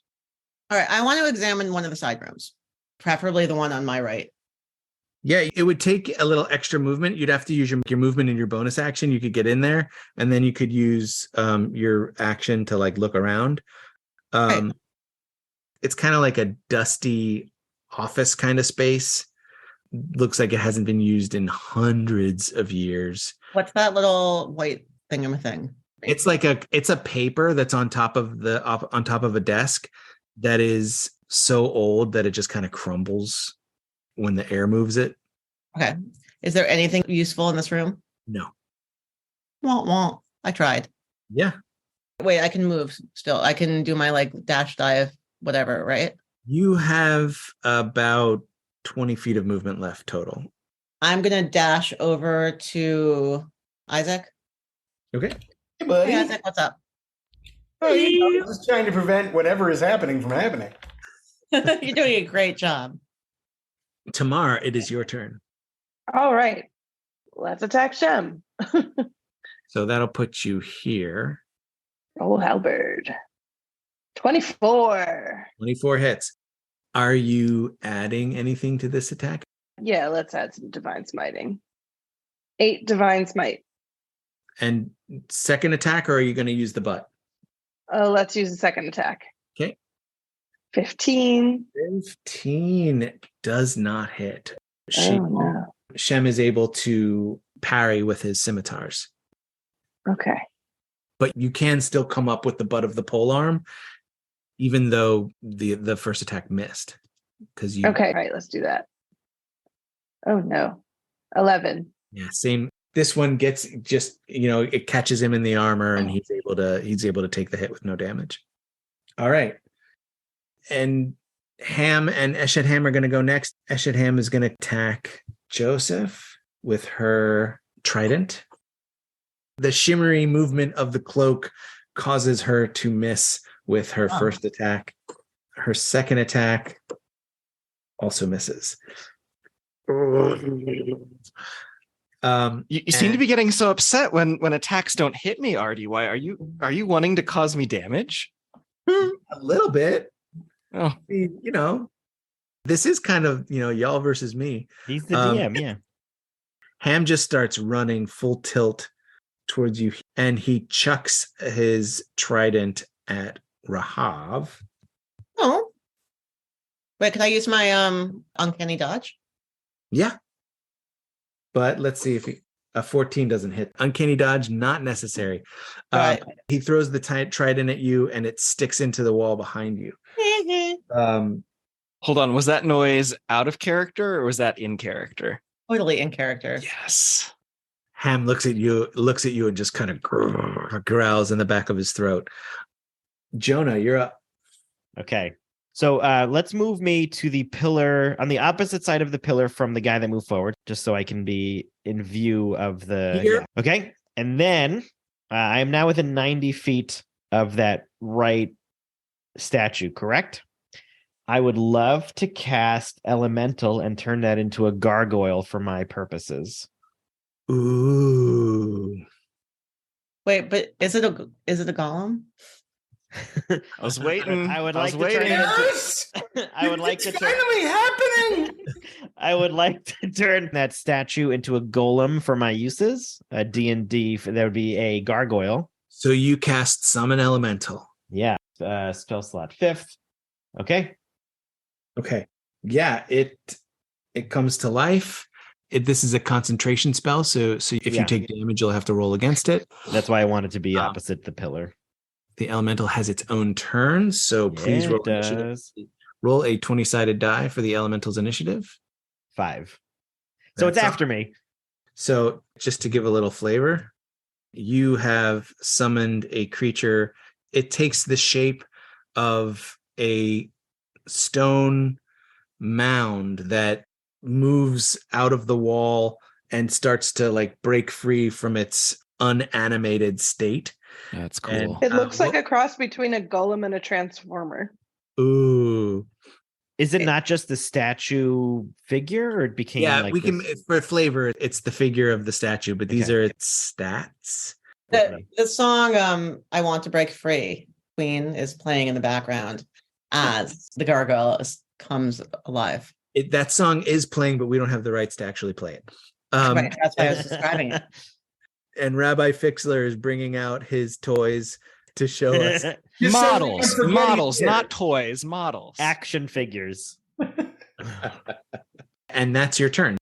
And what are you instructing it to do?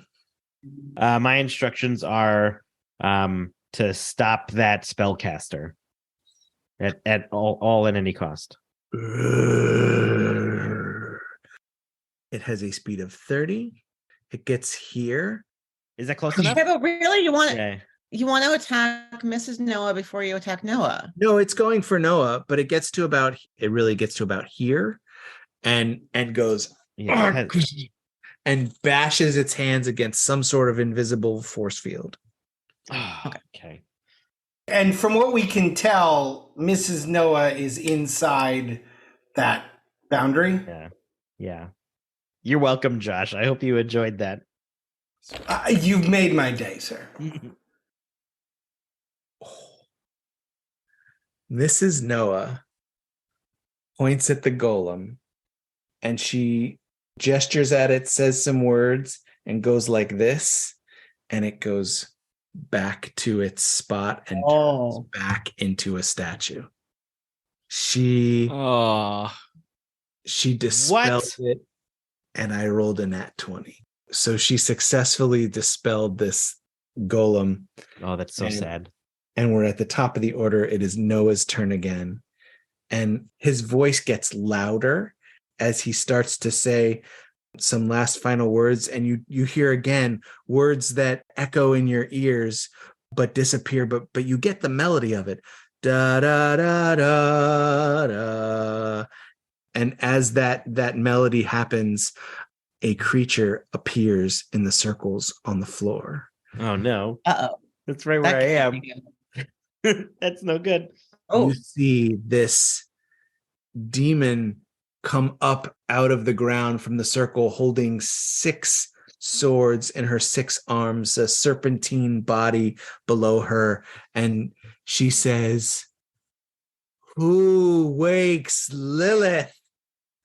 And Noah looks at her and says, "It is I, trying to return the earth to its pristine beginnings of chaos and nothing." And she bows toward Noah and says, "Who stands in our way?" And he gestures towards the party and says, "They're trying to stop us." And she turns around and bears down on all of you. I'm going to put her into her proper place. While we're in this pause, for Jason, can we share who Lilith was? Lilith is a demon that was created at the same time as Adam. And she split from Adam, and they got into a little argument about we'll just call it positioning. And she loses the argument and becomes a demon at that moment and vows to destroy the children of humanity. And she has been now summoned by this spell that Noah is using from some sort of book up on the dais that you have not seen yet. And Joseph, it is your turn. Great. Who of the mobs around me looks the most injured? Eshet Shem. Great. Then I'm going to go after Eshet Shem. All right. So I'm going to do some more unarmed strike stuff. In fact, since you have no equipment, that is your choice. I mean, yeah, I'm always armed. Get it? I mean, Jonah had bear arms before. Yeah, I know. That's But we yeah. do not have the right to arm bears. Right. 15 to hit. A little low this time. 15 does not hit. Your punch is absorbed by her armor. Okay. You do have more attacking. Great. 26. 26 hits. 8 damage. How's Eshet Shem doing? Not well, but not done yet. Okay. Dead yet. I'm going to do that thing I do. I'm going to spend a key. A flurry of blows. Yep. So 2 attacks with the flurry of blows. Yeah. It's a 22 to hit. 22 hits. 6 damage. If that's flurry, you have 1 more attack. Yeah, I do. Do it again. Ooh, 11 damage. With this second attack, Can it be a kung fu kick? Just like a classic, like lean back, kick goes out, just kind of like sort of thing. Describe it. So with one last attack, Joseph spins around. The coat just it's never looked more sparkly and shimmery than in this moment as he twirls. And on the conclusion of the twirl, the momentum he's built up, he leans back on one leg and kicks out with the other, aiming right for the middle of Eshet's chest. And with that connect, she just, her eyes get wide and then they close. Good turn. All right, rest of y'all, good luck with the serpent lady. Eshet Yafet is going to take a shot at you. Is this a literal shot? Yes, Okay. yeah, shooting at you with a blunderbuss. Please. Another miss. Oh, man. Okay. But Yafet is going to turn around and take a shot at, I think he's going to shoot at Isaac. Isaac, what's your AC? 14. Then the 15 is going to hit. 8 damage. Ow. The little metal ball comes flying across the room and smacks you right in the shoulder. And it is also now your turn, Isaac. I would like to cast Force Cage around Lilith, Ooh.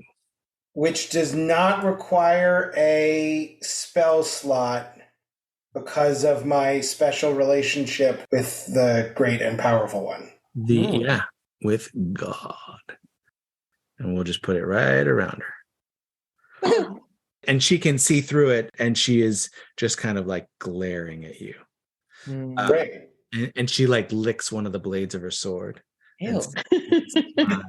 I stare back at her and I lick my staff, and then I regret it because I got a splinter in my tongue.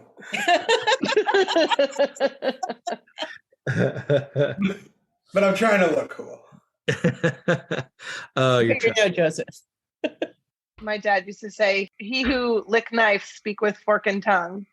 I I hope some of this makes it.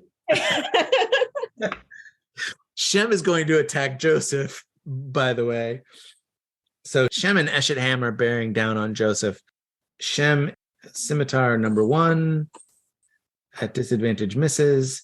Scimitar number 2, at disadvantage gets a nat 1. More cool animation. Thank you again, D&D Beyond. Not a sponsor. Yet. Shem misses twice horribly, and it is Lilith's turn. I'm struck by how really disappointed you seem. I want Still. something to happen. Lilith Is in a box. is in a box. She turns to look at Isaac. She has to make her charisma save of 17 to be able to do what she wants to do. And a 24 will do it.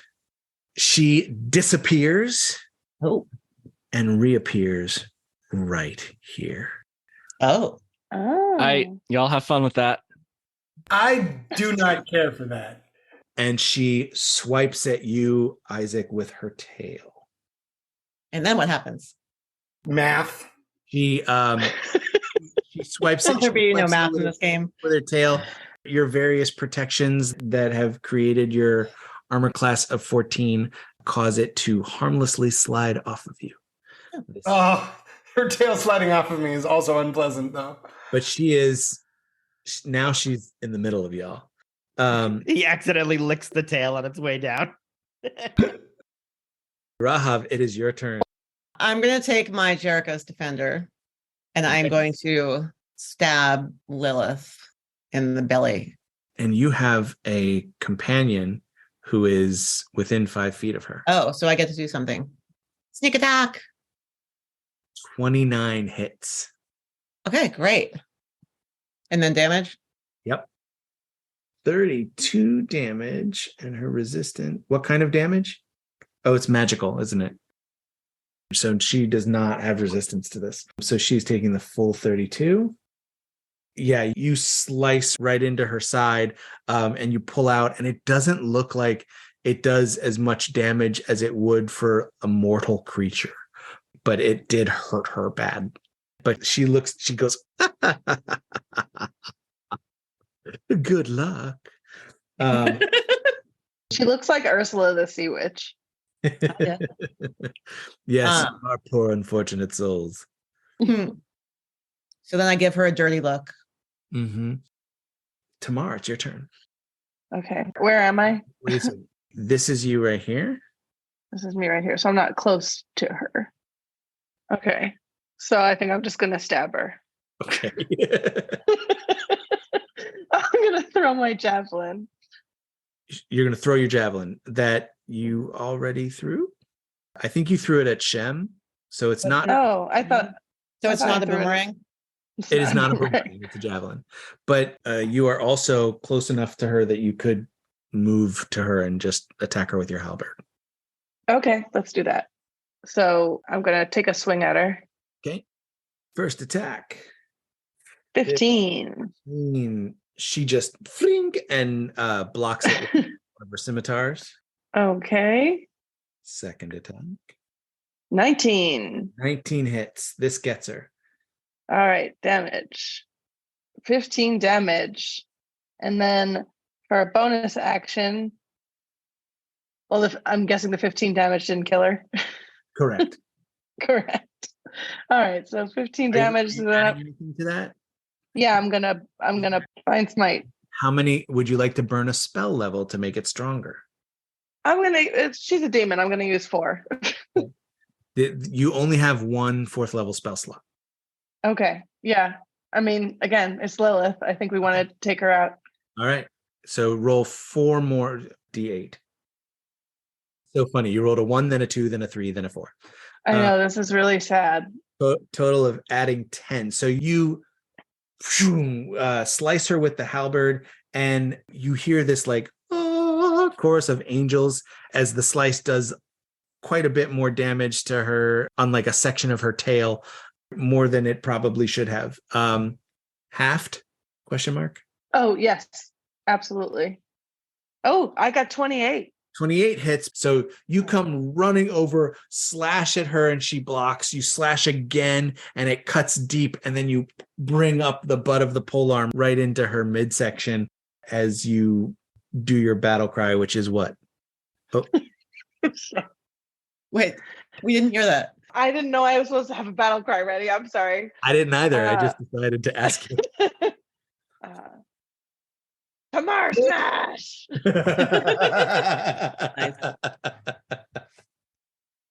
And Ham is going to attack you, Tamar, with his trident. No, a 7 is not going to hit. Eshet Ham is going to attack Joseph with disadvantage. and misses badly. So these tridents just swinging in the air and doing nothing. I hate my dice. Jonah, it's your turn. I like being at the end of the round. It allows me a lot of time to figure out what I want to do. She's a snake. Is she aquatic? You cannot transform into a demon. I don't want to transform into a demon. I want to send her into the middle of the ocean. She is not aquatic. Cool. Then I am going to attempt plane shift on Lilith and send her. We've been traveling so many days on the ship that I remember one of the evenings where just felt like the middle of nowhere, all black, and you just see stars in the sky. That's the location I'm thinking about, of sending Lilith, forcing her out into the middle of the ocean so that she would just reappear with no land. Okay. You need to try to touch Lilith with your spell attack modifier, which is +9. And you rolled 26 hits. So now she has to make a charisma save. She doesn't seem like a talker, though, does she? She has to make a charisma saving throw. And her charisma saving throw is +10. Oh. And she rolls a 21. She saves against the spell. That is a shame. Wow, that would have been Nice really try. nice. That was Really nice try. Good try. Woo! Am I far enough away that if I move, it's not a disengage? It's not I don't incur an opportunity? No, because you had to touch her. Oh, God. Oh, Jesus. Sorry, wrong Easy. game. That's a different podcast. That would have been really nice. Okay. I think that's it. Okay. Eshet Noah looks at Noah and says, I think it's time we join our companions. And he says, Why does she always sound creepy? she's evil. Okay. And She's also gotten much less Irish, though, as time. Yeah, but I was going to say, interesting that the accents are different. I mean, they're from They're two from- different places. they're from Oh, yeah. And he looks at her and he goes, aye. And she points a finger at Joseph. Oh, I shouldn't have been Everybody's wife be pointing fingers at Joseph. I mean, it's kind of his story. And oh yeah, she hits you. A flash of light comes out of her fingertip and goes right for you, dealing. I suppose that's not a missile. No, it's magical. Okay. Yeah, I don't think it's deflectible. All right. How much damage? 11. All right. Joseph has been damaged. Noah looks at his wife and says, aye, that'd be a good target, and shoots a crossbow bolt at you. This is a missile. And only 2 hits. Doing. Deflect the missile. He has to hear the damage first. 8 points of damage. Great. I would like to use deflect missiles reaction. Yes. You can roll the 10-sided die or not, because it's 1d10 plus 16, and it only did 8 points of damage. So you pretty much just catch it. Great. So then if I reduce the damage to 0 and have a free hand, which I do, I can spend a key point to make a ranged attack. Okay. At whom would you like to chuck this missile? I'd like to throw it at Shem. Let's Okay. roll that attack. 24 to hit. 24 hits. 10 damage. So Noah fires a crossbow bolt at you. You catch it and sling it right at his son who's standing next to you. And it gets him right in the thigh and does 10 damage. He is not happy about that. And he goes, ah. And Noah goes, sorry, son. I didn't know he could do that. And it's your turn, Joseph. Great. If this goes poorly, I'm going to be very embarrassed. But Joseph looks at Noah and goes, I can do this too. And then he's now going to try and beat the crap out of his kid. So I'm going to do unarmed strike against Shem. That's a 28 to hit. 28 hits. 6 damage. Okay. Second one, 25 to hit. That's better. That's 12 damage. So your first punch sails across the shoulder, but your second one, you do an elbow strike right in the jaw, and like a tooth shoots across the room. Is that a projectile? Yes, but it's not near you. It's going. Okay. It's already going away from you. Okay. You Is can't Shem still- handle the tooth. That was so Man. quick. It was like you were waiting for it. Yeah, that was good. Is Shem still standing? Shem is still standing, but barely. Okay, then I will do a bonus attack. I'll do unarmed strike. 21 to hit. 21 hits. 7 damage. Please describe what it's like when you attack Shem and lay him out. So I kind of shoot like one more look towards Noah before Joseph leans back, pulls the left hand back for a punch, but at the last minute actually swings around and elbows his son right in the face with his right elbow as he finishes a spin. Nice. So like a Like a fake deadly out. ballerina. Yes, exactly. So the cape flows over the body. as it Exactly. You know what's going on. So with the first elbow knocking out a tooth, the second elbow, you hear the crunch as he collapses to the ground and your beautiful coat flows over. And that's your turn. Yaphet is going to take a shot at Tamar. Wow. And pings off of your armor again. Woohoo! Yeah, all right. These are the two best weapons in the game, and they keep missing. And Eshet Yaphet is going to take an attack at Joseph at disadvantage because of the coat of many colors. And 11 does not do it, which brings us to Isaac once again. All right, guys. I think that it's time for me to use my Hail Mary, which, because it's Moses' staff, is a Hail Moses. And I am going to use the feature of my Staff of Moses called Miracles and Wonders. I got to use all 10 charges. Wonder of wonders. This might be the end of my relationship with Moses' staff. But It's okay. it'll be We worth can get it. if I Isaac, this out we of it. can get Aaron's staff, which is actually way more powerful. That'll be the next campaign. Like going off for Aaron's staff. Okay, so what do I do? You communicate with God and make a request. All right, so I fall to my knees and I say, God, I've known you a long time. We had that whole incident where you told my dad to kill me. And I want to remind you in this moment of that. And I want to make a request of you. Do I roll before I make the request or make the request before I roll? Request and then roll. And keep in mind, the wording of this request may also affect how it is granted. Yes, I want Oh, God. it's like genie level accuracy. Well, if I roll a natural 20, God has to do what I say.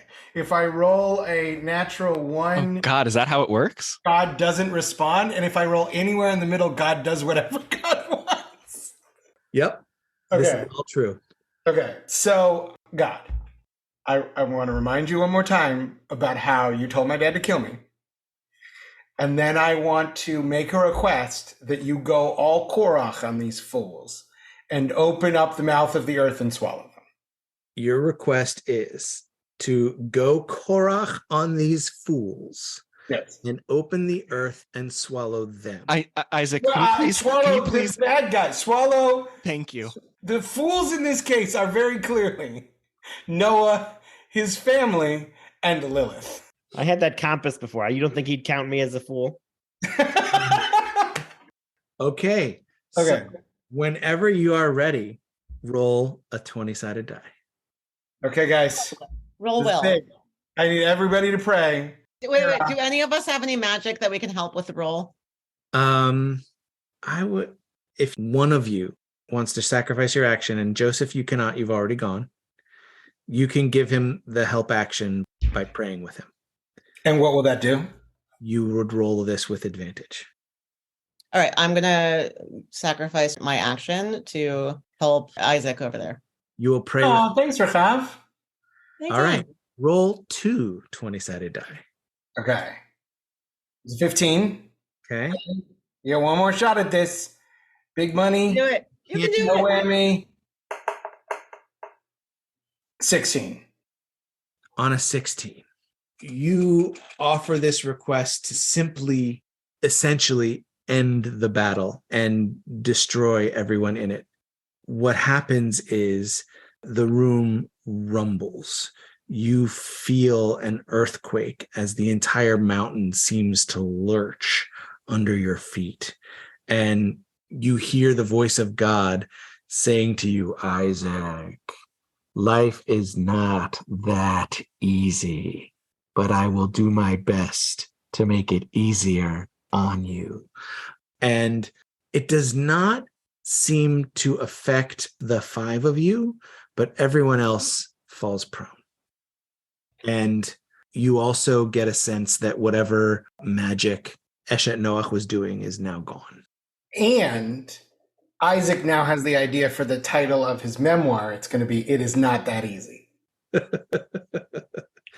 And Lilith is next, and she gets up. She uses her movement to get up, and she's going to full on attack for the first time. I tried, guys. I tried. She is going to attack Isaac. She's going to take 2 swipes at you with her long swords. The first one is a 14, so that one hits. 17 damage and a miss. So shoot, 17 damage and then click against your armor. Tamar, she's going to attack you twice with long swords. So these are 2 arms swing swords at Isaac, 2 arms swing swords at Tamar. Her first attack is a 21. She does 9 damage to you, Tamar.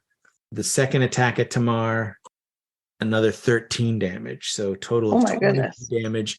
So 2 arms with swords attack Isaac, 2 attack Tamar, 2 attack Rahav. First one is an 18 that hits. I'm going to use my uncanny dodge. So she does 18 damage, halved to 9 with uncanny dodge.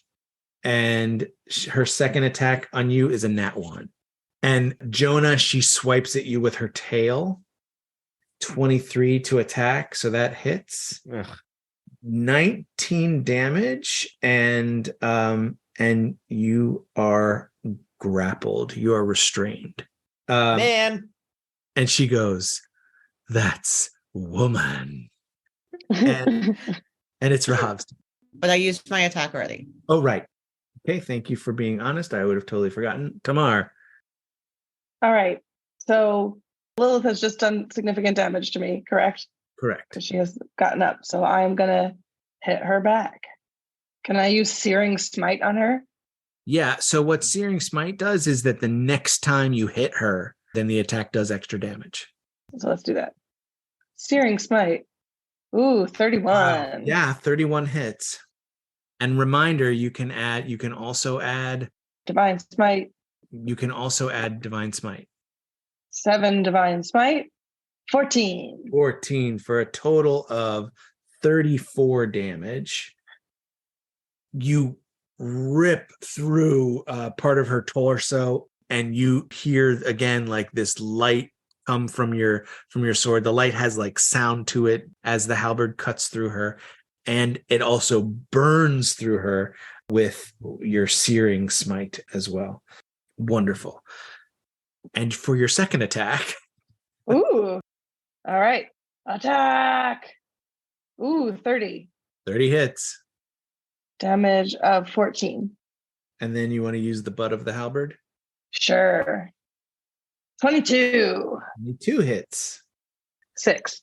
6 more damage. Okay, for those of you counting at home, Tamar has just hit Lilith with 2 halberd strikes of the blade and 1 of the butt of the halberd, doing a total of 73 points of damage. Nice. Ooh, boy. What's more? And Lilith is still standing. Oh! Takes 73 points of damage. She is screaming, but she is still up. She still have all 6 arms. She still has all 6 arms. And she's still Only a holding flesh me? wound. And she's still holding you. Oh my gosh. And Ham is going to take a swing at you tomorrow with his trident. 18 does not break your armor class. Takes it again and rolls a nat 1.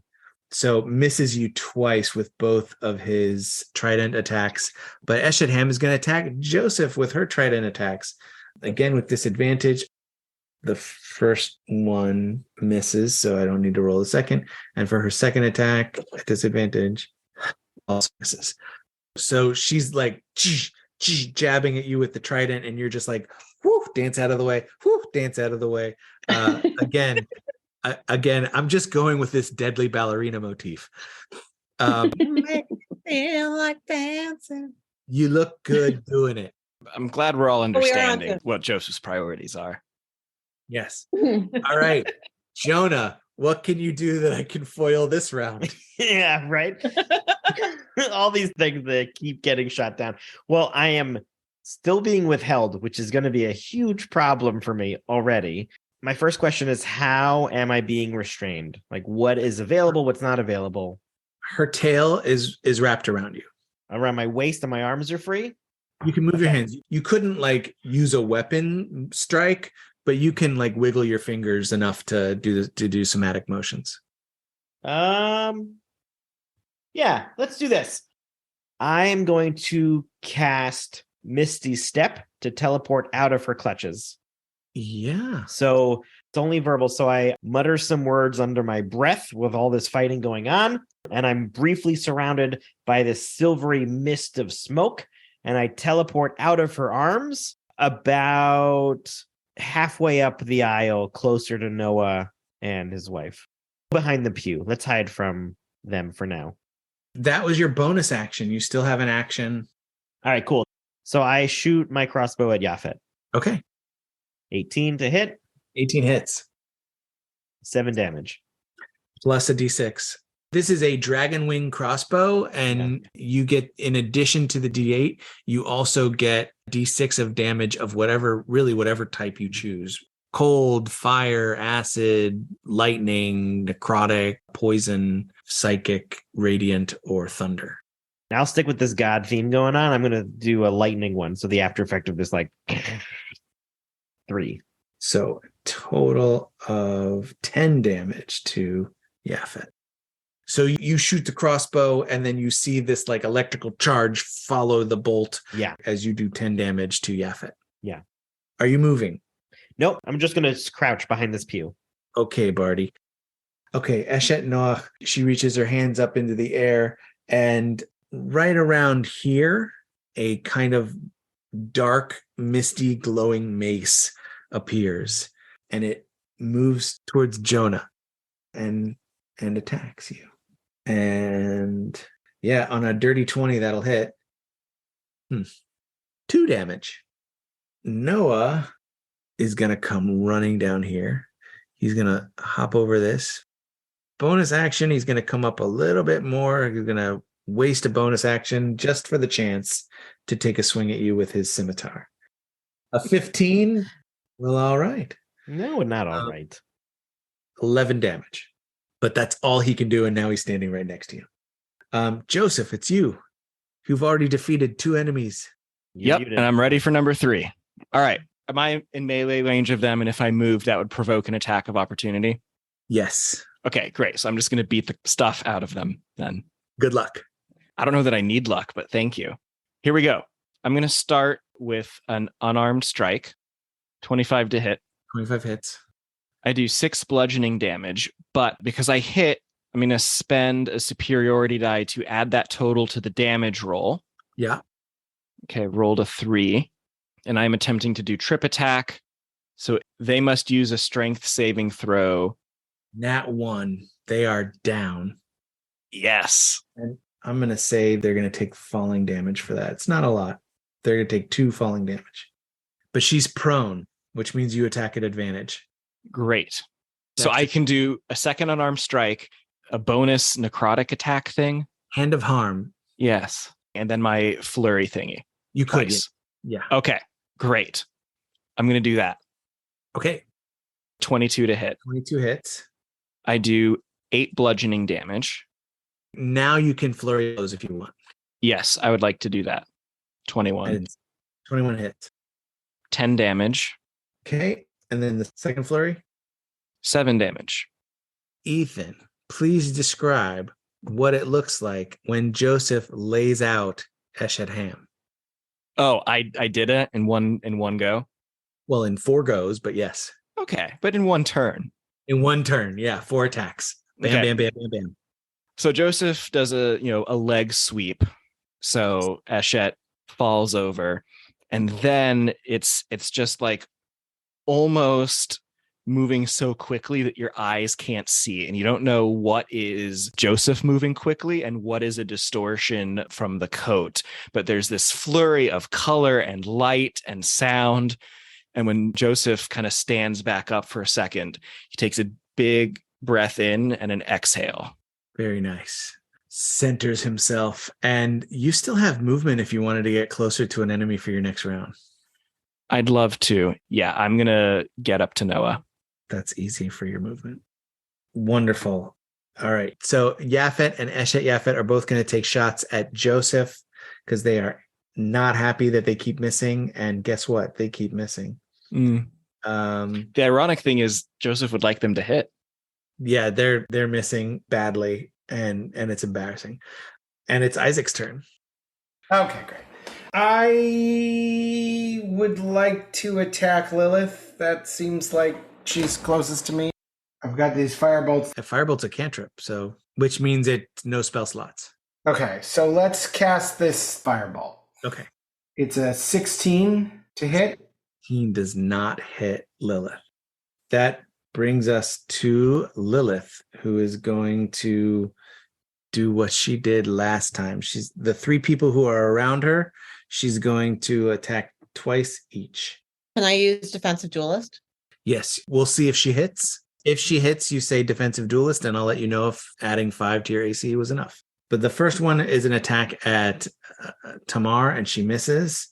Just pings off of your armor. Second one is an attack at Tamar and hits, rolling a 26, doing 11 damage. It's gonna hurt in the morning. Yeah, the next 2 she's going to attack Isaac. 21 will hit for 14 points of damage to Isaac. Then an 18 will also hit Isaac for 17. And then she's attacking Rahav twice. The first one is a 15, which misses. The second is a nat 1 that misses. So, yes, you could have defensive dueled, but you don't need to. But I don't need to. I can save my energy. You can save your energy, and it is Tamar's turn. Okay, we're still trying to kill this she-beast. You tell me. You don't- You're in charge of this narrative. We don't seem to be having a lot of luck in killing her. Do we have other options? You are hurting her. She is badly hurt. She's Okay. just really tough. She's like the big So what- bad. Like it's gonna take a bit. Finish her! So yeah, finish her. So what can I do to enhance my next hit with the halberd? Really, it's all about the divine smite and using the attacks to keep it going. Yeah, the last one was great. You The did, last what, one, what you did 70 last something? time was Yeah. terrific. Okay, let's do it. All Okay. right. So And you- I hit 28 with the halberd. 28 hits, 17. damage. That's the most you could do. And then with Searing Smite, there is a chance. Searing smite damage 9. Did you want to add your own smite? Sure. Where's my improved divine smite? There we go. All right. Searing smite's damage was 9. The improved divine smite was 5. One more. You have one more attack. Can I do all of those things again? No. Okay, so I'm just gonna hit her again with the halberd. Okay. 19. 19 And hits. Don't bother rolling damage. Describe what it looks like as your 2 attacks defeat Lilith. Yes. She had 1 hit Tamar. point left. I take my halberd to Lilith's throat and I rear back and I swing really hard and I chop off her head. Yes. And I have been waiting for the entire game to do that. Lilith's head rolls to the ground and you pick it up and hold it aloft toward Noah and his family. And Noah looks at you and he looks at his family and he sees his family down on the ground and he drops his scimitar and he and his family drop to one knee. And Noah says, "Aye, lass, we know when it's too much for us." As they kneel on the ground, Tamar, you throw the head at Noah's feet and you all wipe your weapons off and make your way up to the dais where the Helping Friendly book sits on the podium. Question. If my weapons are my hands, do I get to wipe my hands on someone? Yes. Great. Yes. As you walk up to the dais and you look at the Helping Friendly book and you realize that it is not a folded pages book, but a scroll. Oh, really? It is a large scroll written in an ancient language that, though you don't quite understand it perfectly. Well, I have a spell that can help with that. You do have a spell. You see this scroll, and as you read through it, you see not just the stories of the people who came before you and who came after you, but you see yourselves in this book. And you realize that this is your story, and not only your story, but everyone's story. And that with this book and the instructions within it, you can save the world, not just through magic, not just through your great skills with your weapons and with your abilities, but through teaching and through showing people the correct path that the Helping Friendly book helps illustrate. You have found the Torah and you have realized that it is the tree of life, and it is a life that you hope to spread throughout the land from now until the end of time. I'm so glad we got there via decapitation. Yeah, I was just going to say, we had to cut off some a demon to do that. This concludes the one shot of biblical proportion. Thank you all. I just want to say I'm excited to be able to add beheading she-demons to my resume with my rabbinic skills. I absolutely hope that it is on your resume and then I get to see that resume someday. I think all the rabbis are going to have to prepare themselves for the question of like, okay, well, how do we raise a serpent demon? Where's the text for this? Right. This I think, to be fair, that's sort of my area of expertise. Right? That's the sod within the text that when used for good, it could be great. And when used for evil, it could summon demons. That's awesome. That was a lot of fun. Do you guys Thank enjoy? you. Is that good? Thank you, RDY. Thank you, RDY. Yes, thank you, RDY. Oh, So much. Well, I hope everybody's enjoyed this special episode of Torah Smash. Before we officially close, do you each want to shout out like your social handles? Yeah. Sure, I'm at Rabbi LRB.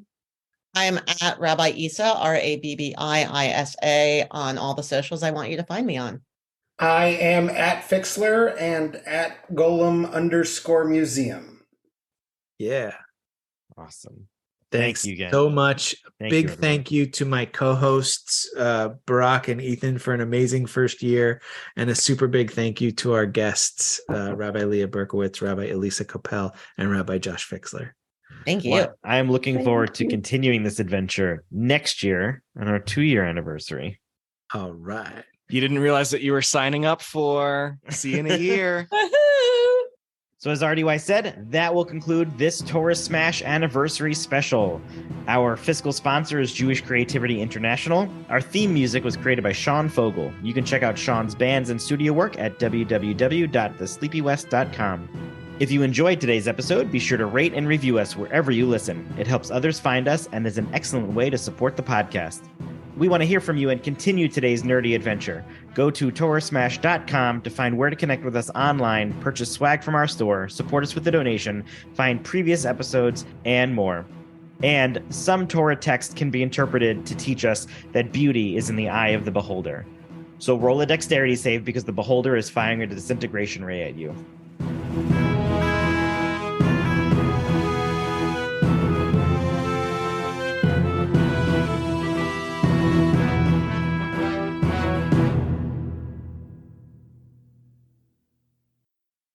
This only took me 4 months to plan, so I've got time. Well, I want to use the correct name for ship parts. Because we'll know. Are you talking like fore One of or your aft? dozens of listeners will know. That is exactly correct. I Okay. thought I was more powerful than this, buddy. No, No? I'm still going to take it out. Okay. I am not on board with all of these dad jokes. I'm trying She to who picture eat what with an old knife. guy licking a staff looking cool is, and I can't. Yeah, the way Folks, you please said it, sign up it's for just our creepy. Patreon if you'd like to see Josh lick a staff. Well, I cannot make recommendations as a completely neutral dungeon master, but Yes. I'm looking for my divine smite. Okay, yes. Because that's how we roll.